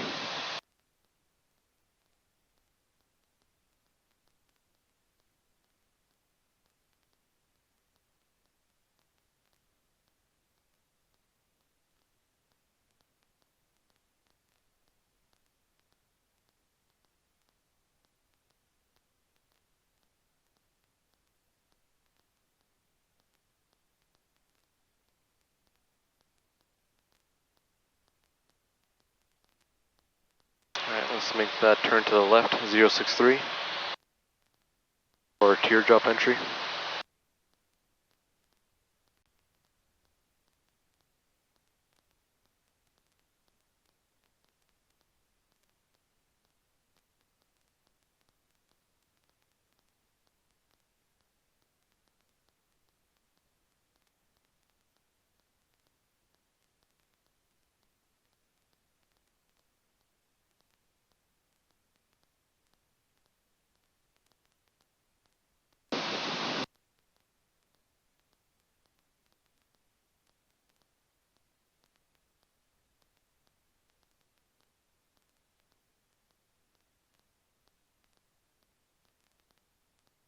Alright, turn right 274 now.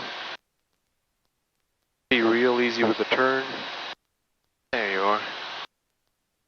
You just got to keep it standard rate for it to kind of follow along with the GPS.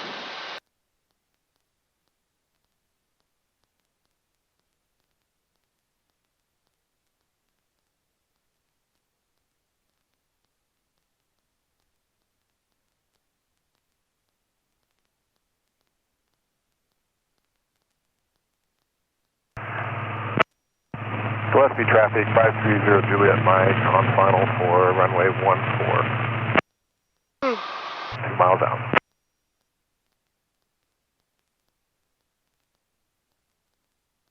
Gillespie traffic, Cirrus 3 Mike Papa is 14 miles east on the VOR Alpha approach, circle to land 14, Gillespie.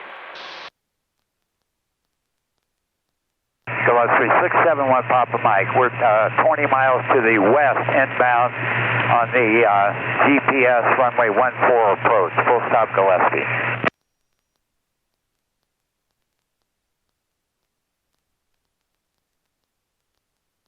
Vertical track.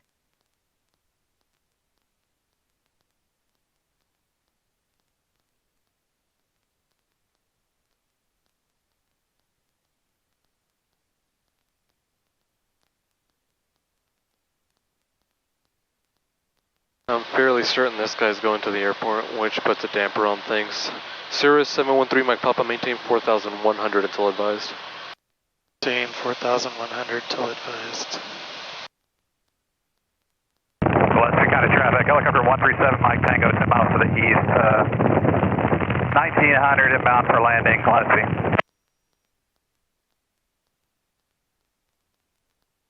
Alright, we're most likely going to have to break off of this early. I still want you to display to me the proper distances and the proper everything else.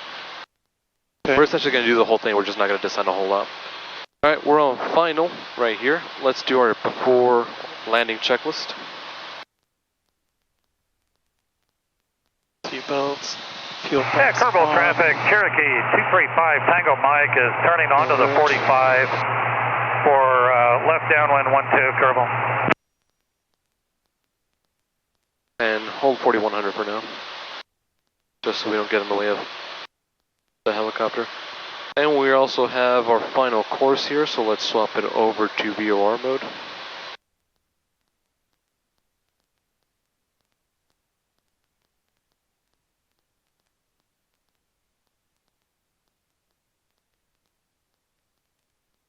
I tell you what, that helicopter is low enough. 713 Mike Papa, you can descend and maintain 3,500. Descend and maintain 3,500. 713 Mike Papa.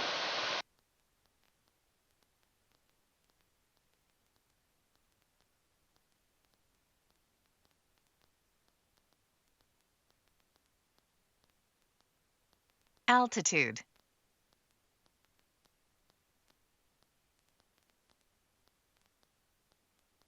Kerrville traffic, Cherokee 235 Tango Golf is left downwind 12 Kerrville.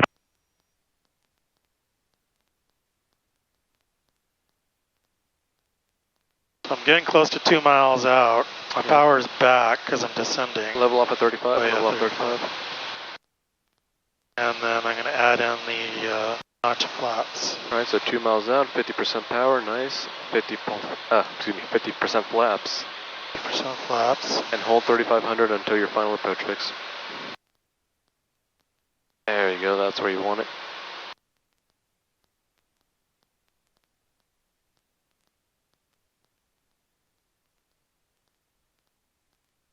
Vertical track.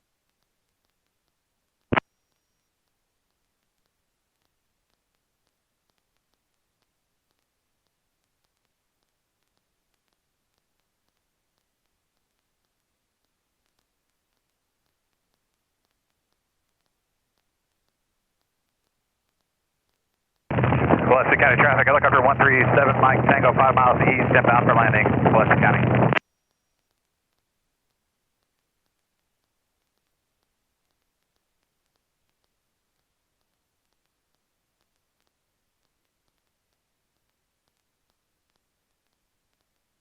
Okay, final approach fix. Alright. And at this point we would pull back our power to 25% and descent. But since there's a lot of traffic and there's a helicopter around the area, what do you say we go miss Patrick? So start adding power, push the toga button underneath your throttle. Alright, let's get a climb going. Does it say toga GA? Yep, that's what you want. Okay. Start bringing the flaps up. And according to our mist, climbing left turn to 4100, so let's make a climbing left turn. Back up to 4100, direct to the Stonewall VOR and hold.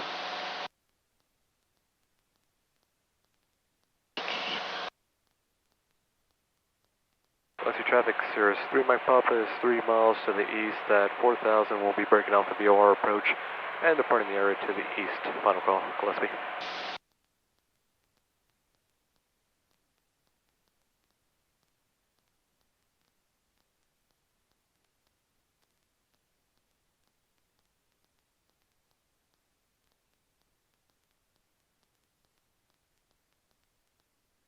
Alright.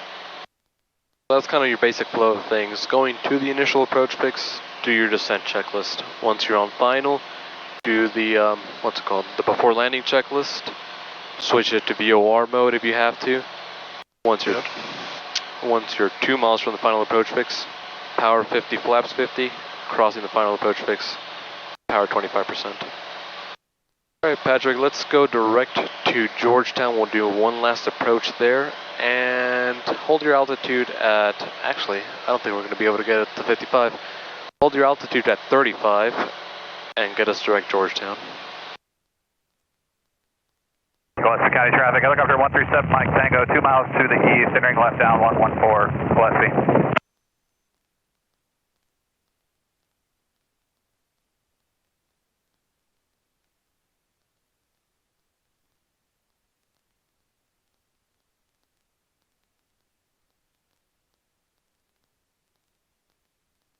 So you want me to descend to 35? Yes, please.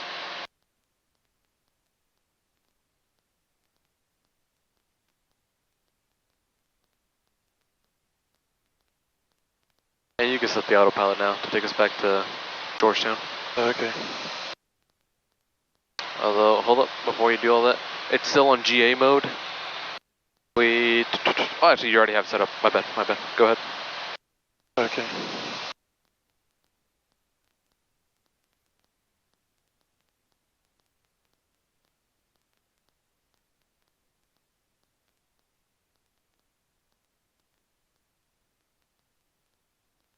Gillespie County, helicopter 137 Mike Tango, left downwind, runway 14, Gillespie. Curveball traffic, Cherokee 235 Tango Golf, clear 12, curveball.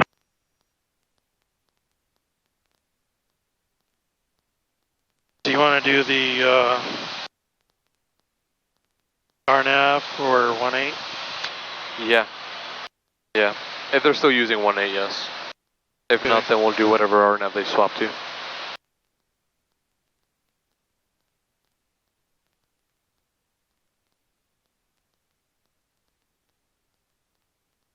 Gillespie County traffic, helicopter 137 Mike Tango, left base, final taxiway, parallel 14, be clear the runway the whole time. Gillespie.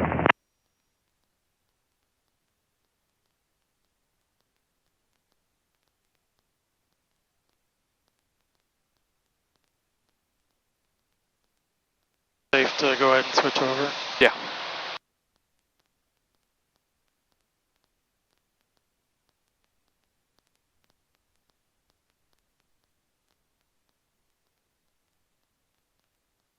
Alright, we still have a ways before we can pick up their weather. Yeah. So should I go ahead and fly to Daegu, or should I like wait till I know? Tell you what, since we're VFR, you can proceed direct Daegu. Save us the extra step.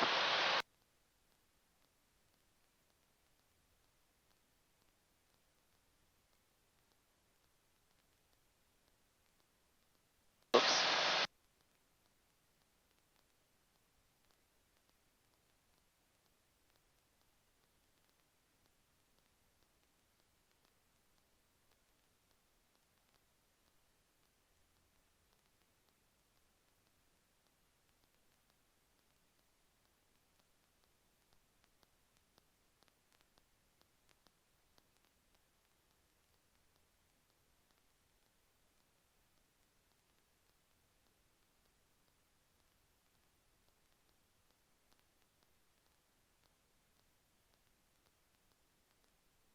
I'm gonna get a drink.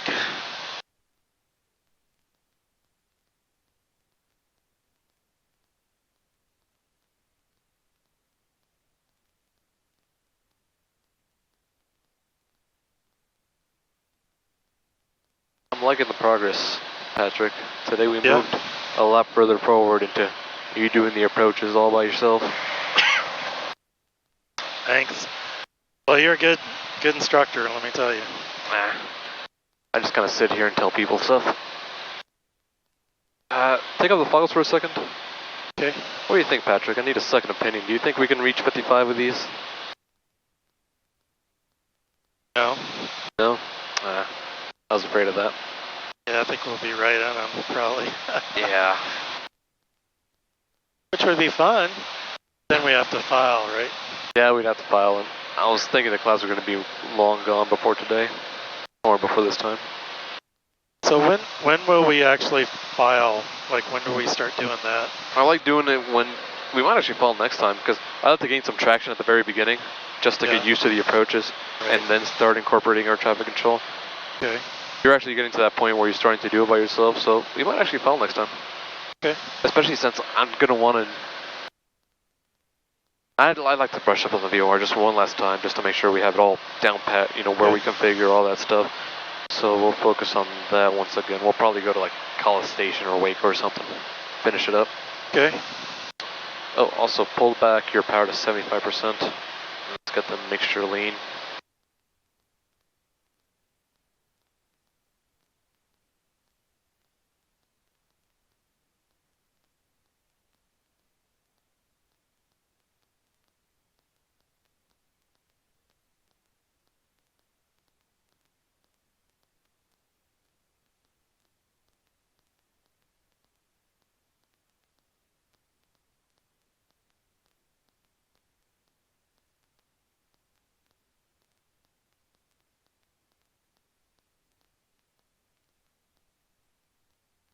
Hopefully we get a really nice cloudy day the next time we fly. That way it's worth filing.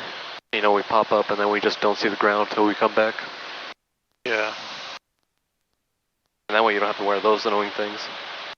Oh yeah, should I put them back on? Yeah, go ahead, put them on. Feels a lot more natural to fly in actual clouds. Yeah, it'd be nice. Tower 62 Charlie is headed westbound at this time. Let's see, where's GTU-55? Let's pace ourselves we're upwards. headed westbound. Try to go to 5,000, Patrick. At this time. Okay. Climb up to 5.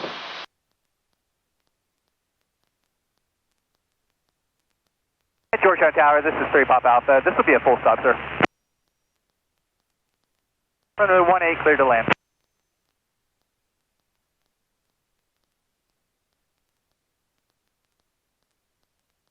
So Dagu was 5,000. No, Dagu's not 5,000. I would just prefer to hold more altitude. The ground is pretty high out here, and it gets more turbulent the closer you are to it.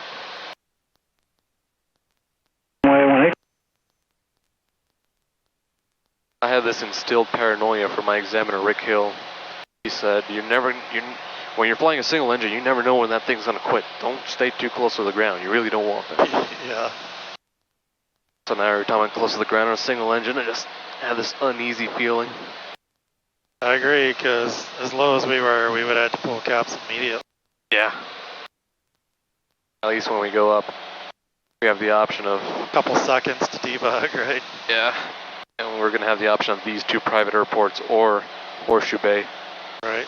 I would love emergency landing in Horseshoe Bay. That lady running the desk is really happy to let you know that you can't land there without a fee.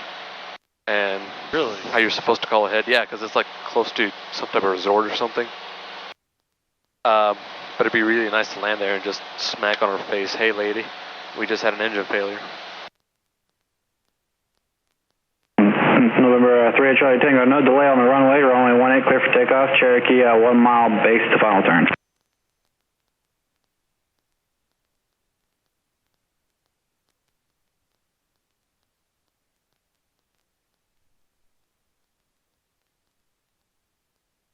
No recording, awesome.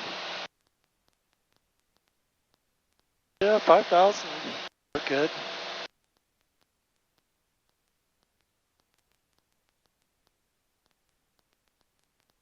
.55 would more than likely put us in those clouds, so. Yeah, or like barely skidding them. I agree with that. I think we could hold 5,000 comfortably though.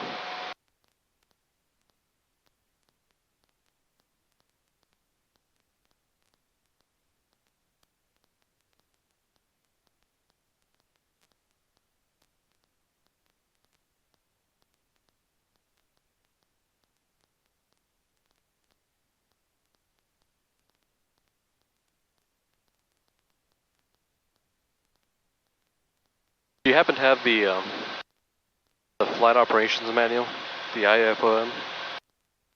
Yeah. Yeah. I think you do a really good job at understanding the approach and what you're supposed to do approach-wise. It's just kind of the configuration part that caught you. Right. And I think the solution for that would be to hand fly it, and the IFOM actually has a really nice procedure, like with videos and like pictures and everything telling you where to do this stuff. So if you just kind of like chair fly it a couple times, turn left, runway 11, contact ground. Solid, we're done. Okay. Yeah, that's the Apple book, right? Yeah, that's the Apple book. Yeah, I used it for VFR. I hadn't looked at it yet for any IFR stuff. Yeah, I'll show you the stuff once we're coming back. Okay. And really, if that's the biggest problem you're having right now, it's a good problem to have, because most people take a little bit longer to kind of understand the approach plate and the altitudes and what they're supposed to be doing. I think that part you got pretty down well. It's just the specifics that Cirrus wants. Right.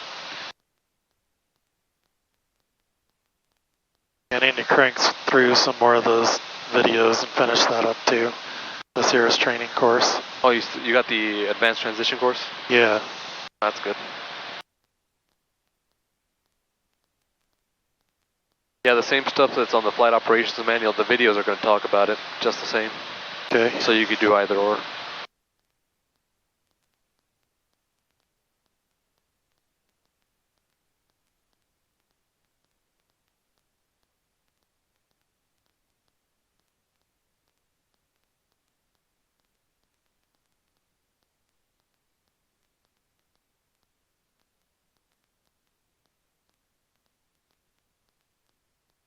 Yeah, I see you down there. We're gonna land. No fee. No fee on the. Have you had that yet, Patrick? That sick, twisted feeling in the back of your neck saying, "What do we just kill our engine and just simulate an emergency? What do we just cut the mixture?" No, but I've actually thought like, uh-oh, I don't want to touch that because if I turn it off, I'm gonna lose. Oh, I see. Yeah. You know what I mean? It's one of those like when you walk up to an edge and you're like, yeah, you think about what it would be like jumping, but you don't want to jump. It is. The French have a word for that. I forgot what it was called. It was like the call of death or something. Yeah, everybody gets that. It's kind of a weird human reaction to it. It's the same thing with that. It's like, I see it, I can picture turning it, but I don't want to. Yeah. Have you killed your mags in your simulator? Oh yeah, I can do all kinds of stuff in the simulator. In fact, the Cirrus in the X-plane is actually better because it actually has a functioning cap. So I've actually pulled caps and floated down and. Oh, that's awesome. I'm hoping that we get one in Microsoft, a fully functional Cirrus. Right. But, you know, my simulator that I plug into Microsoft works pretty well. It does most everything except for obviously caps and holds. I hope they get the holds working. I hope that too. I remember then whenever my old school got a new simulator, their what's it called? Their magnetos weren't a key anymore on the simulator. They were like switches. And whenever my checklist said fuel pump on, that was a switch right next to the magnetos. So I would always turn off the magnetos by accident. Oh, wow. And then, of course, this was a simulator, so nothing happened. But me and my instructor would be wondering, why did the left engine just die? And we just looked to the left and we realized, Orlando turned off the magnetos again. It happened to me like 4 times before Brian, my instructor, told me, you know what, why don't we just like put a piece of tape over it? Yeah. What aircraft was that? The simulator was supposed to represent a Seminole, Piper Seminole. So just a tiny multi-engine. Yeah. That's very bad placement and design for that aircraft. Oh, see, it's even worse. They had a little like, all the other light switches were normal, but they had a little metal border over the magneto switch. So I consciously had to sneak around the metal border, and I'm like, that's weird, why would you put a metal border over the landing light? And like, every single time, I just go right for the magneto. Wow. I'm telling you, dude, muscle memory is a heck of a thing. It'll make you do some real dumb stuff. Or at least for me it is. My muscle memory is super controlling. Yep. Grab this weather. Well, it's kind of in and out. Yeah, intermittent. We'll hold off on it.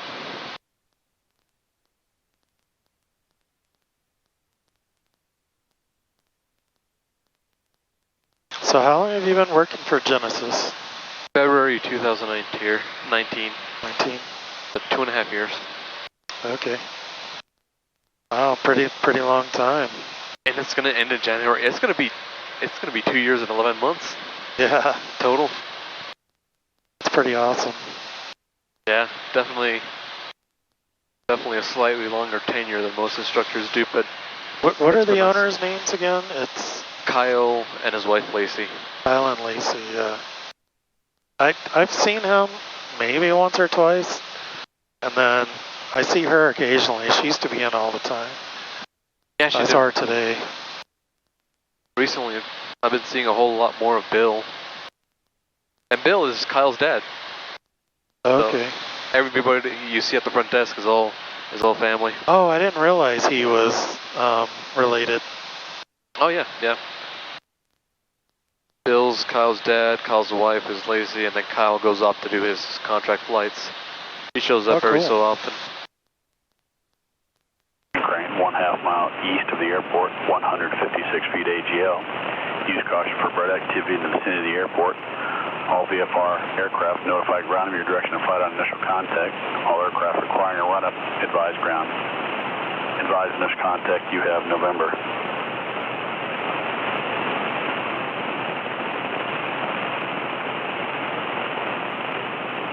Georgetown Airport information, November 1956 Zulu, weather.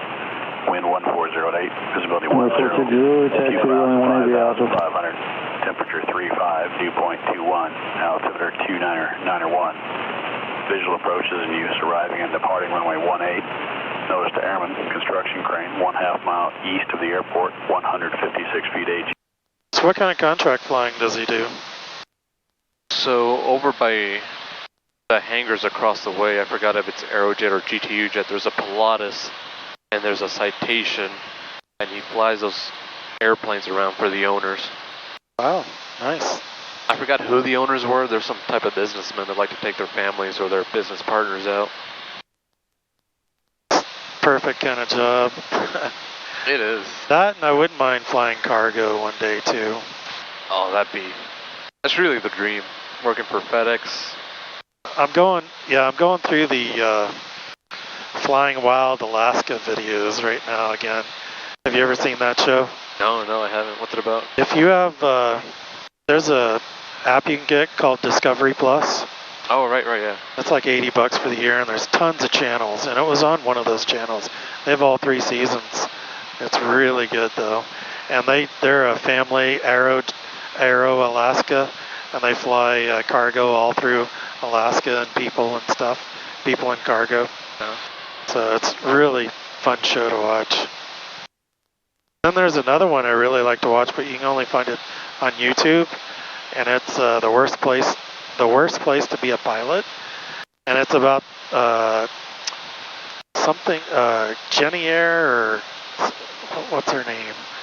Some air out in the Papua New Guinea, and it's landing at all these remote villages where like you have a one shot to land, and if you don't land, you're gonna die pretty much. New Guinea. Where's New Guinea again? It's kind of near. It's kind of near Australia, I think. All right. Papua New Guinea. Never It's mind. a small island out there, but there's a whole bunch of tribes. The only way in and out are by air, and they spend like 20 years building these airstrips so that airplanes can actually fly stuff into them. Never mind. I've seen that. I saw one episode. It was a long time ago when I first started flying, but I know what show you're talking about because that is supposedly the most dangerous flying you can do is all that New Guinea stuff. Yeah, and it's usually like young 18-year-old guys out of the UK that are just trying to time build. We're ready for departure. Yeah, it's like, how bad do you want that time? 2446 November, Georgetown Tower. I just can't imagine traffic.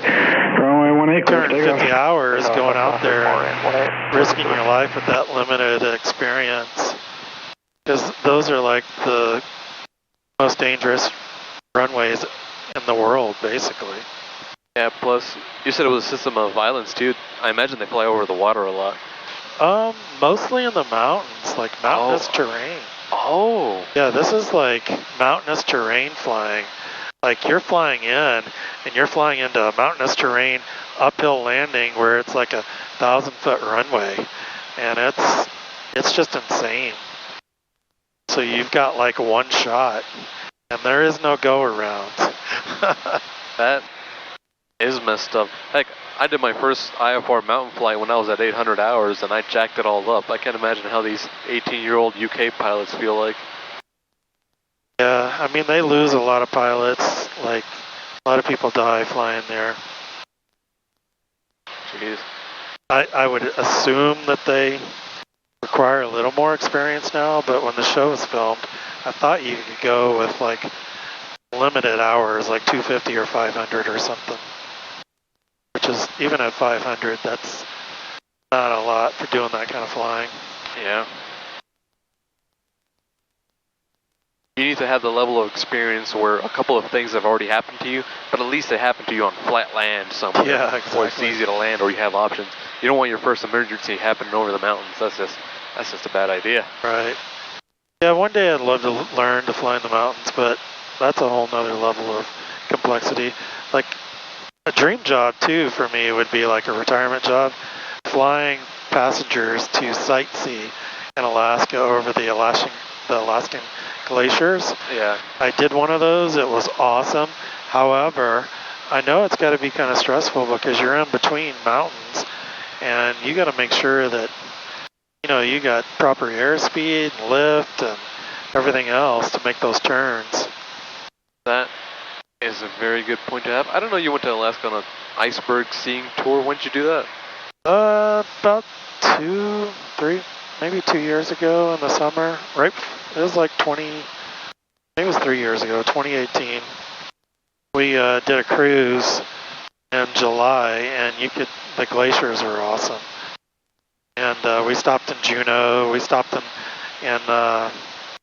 north of Juneau. What is it? Forget the name of the town. But I've flown there in sim. It's really cool sim. A cool airport.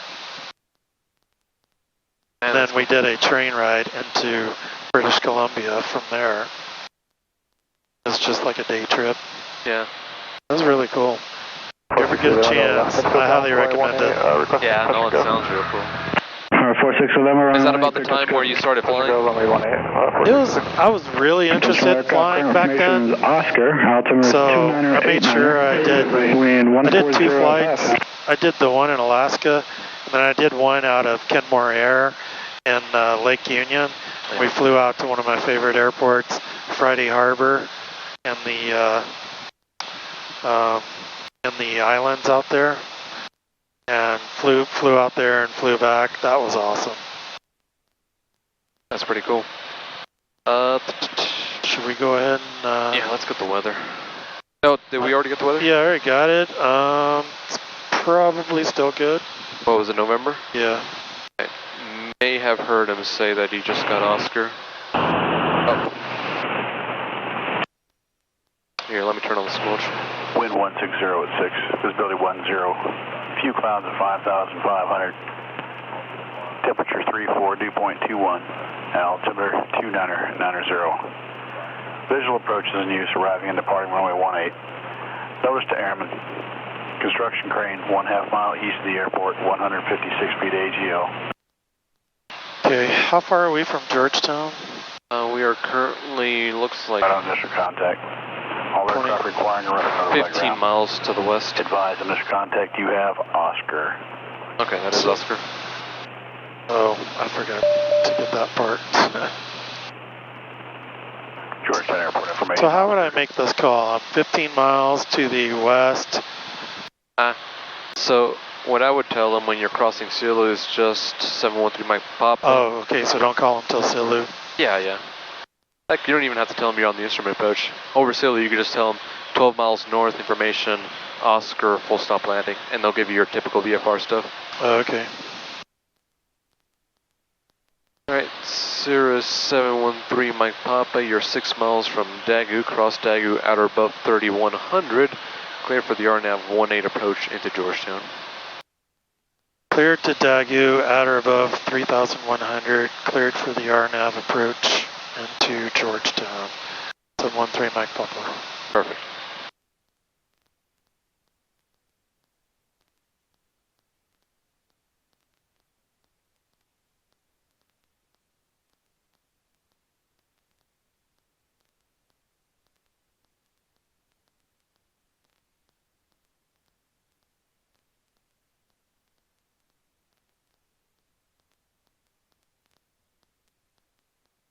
Should I go ahead and set it to 2990 probably, right? Yes. Now that we have the fuel altimeter, let's set it on the standby as well. I always forget this one.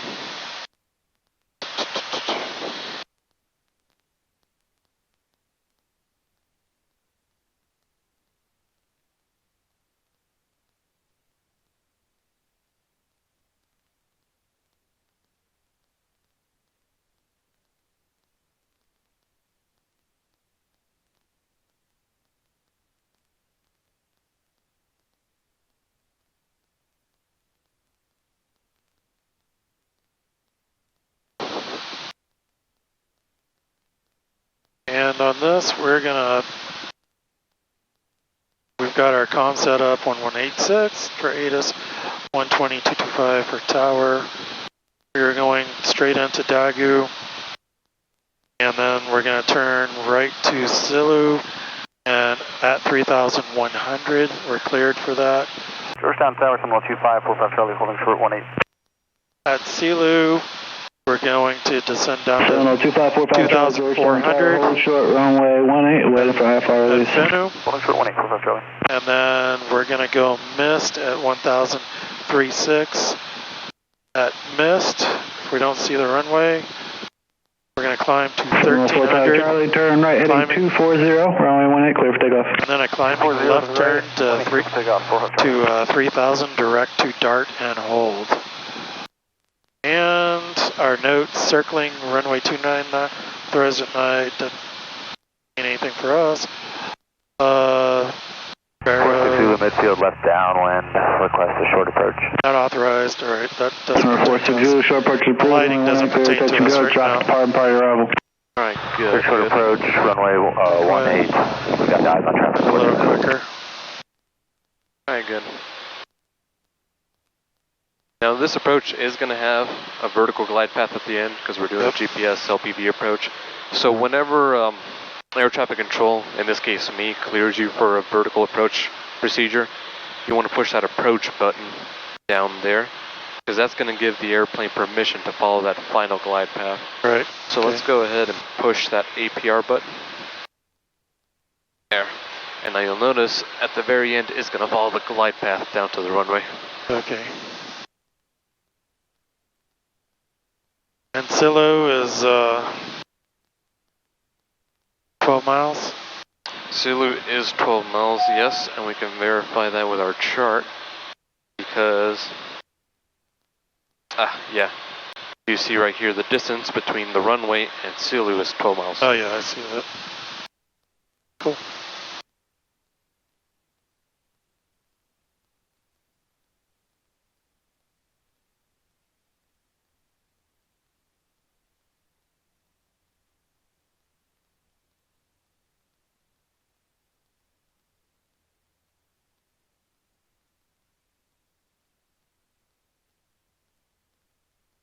Increase the power to 75.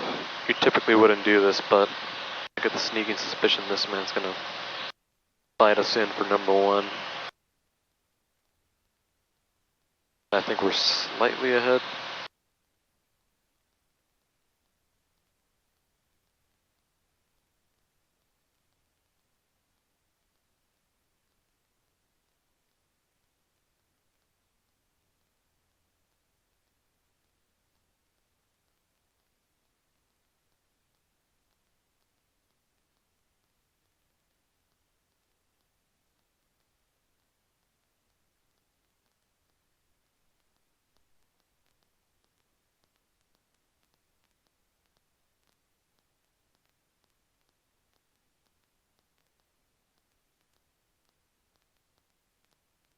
He's turning. Good. Looks like he just noped the heck out of there.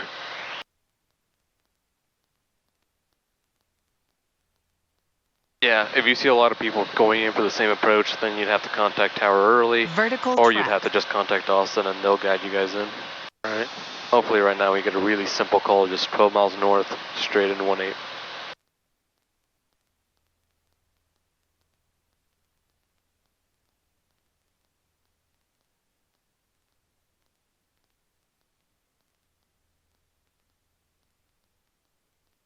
Go ahead and make the call now, right?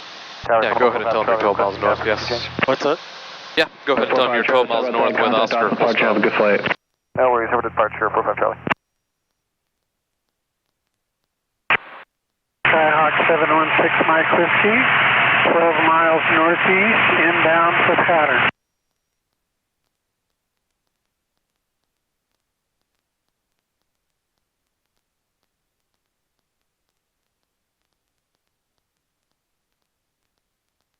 Well, I didn't hear him acknowledge that.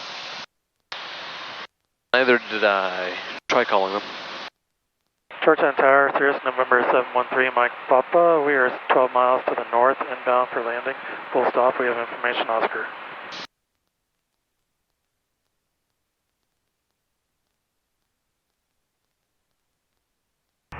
Zulu midfield left down on runway 18, request short approach. Touch and go. Number 46 Zulu, short approach approved on 18, clear touch and go. Short approach approved, clear touch and go, runway 18, 46 Zulu. Number 713 Mike Papa, Georgetown Tower, squawk 0616, make straight and runway 18 and set intentions. 0616, and we're full stop, straight in 713 Mike Papa.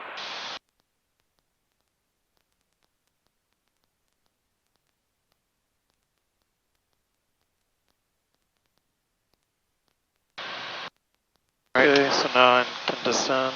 Yes. To 2400.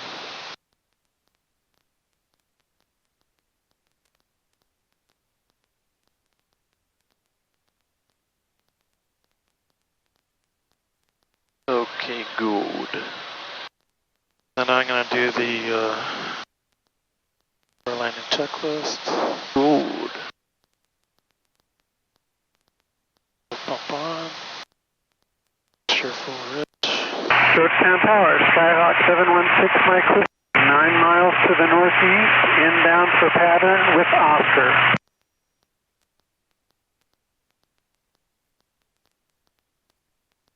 Number 716 Mike Whiskey, Georgetown Tower, squawk 0623. Squawk 0623, 716 Mike Whiskey.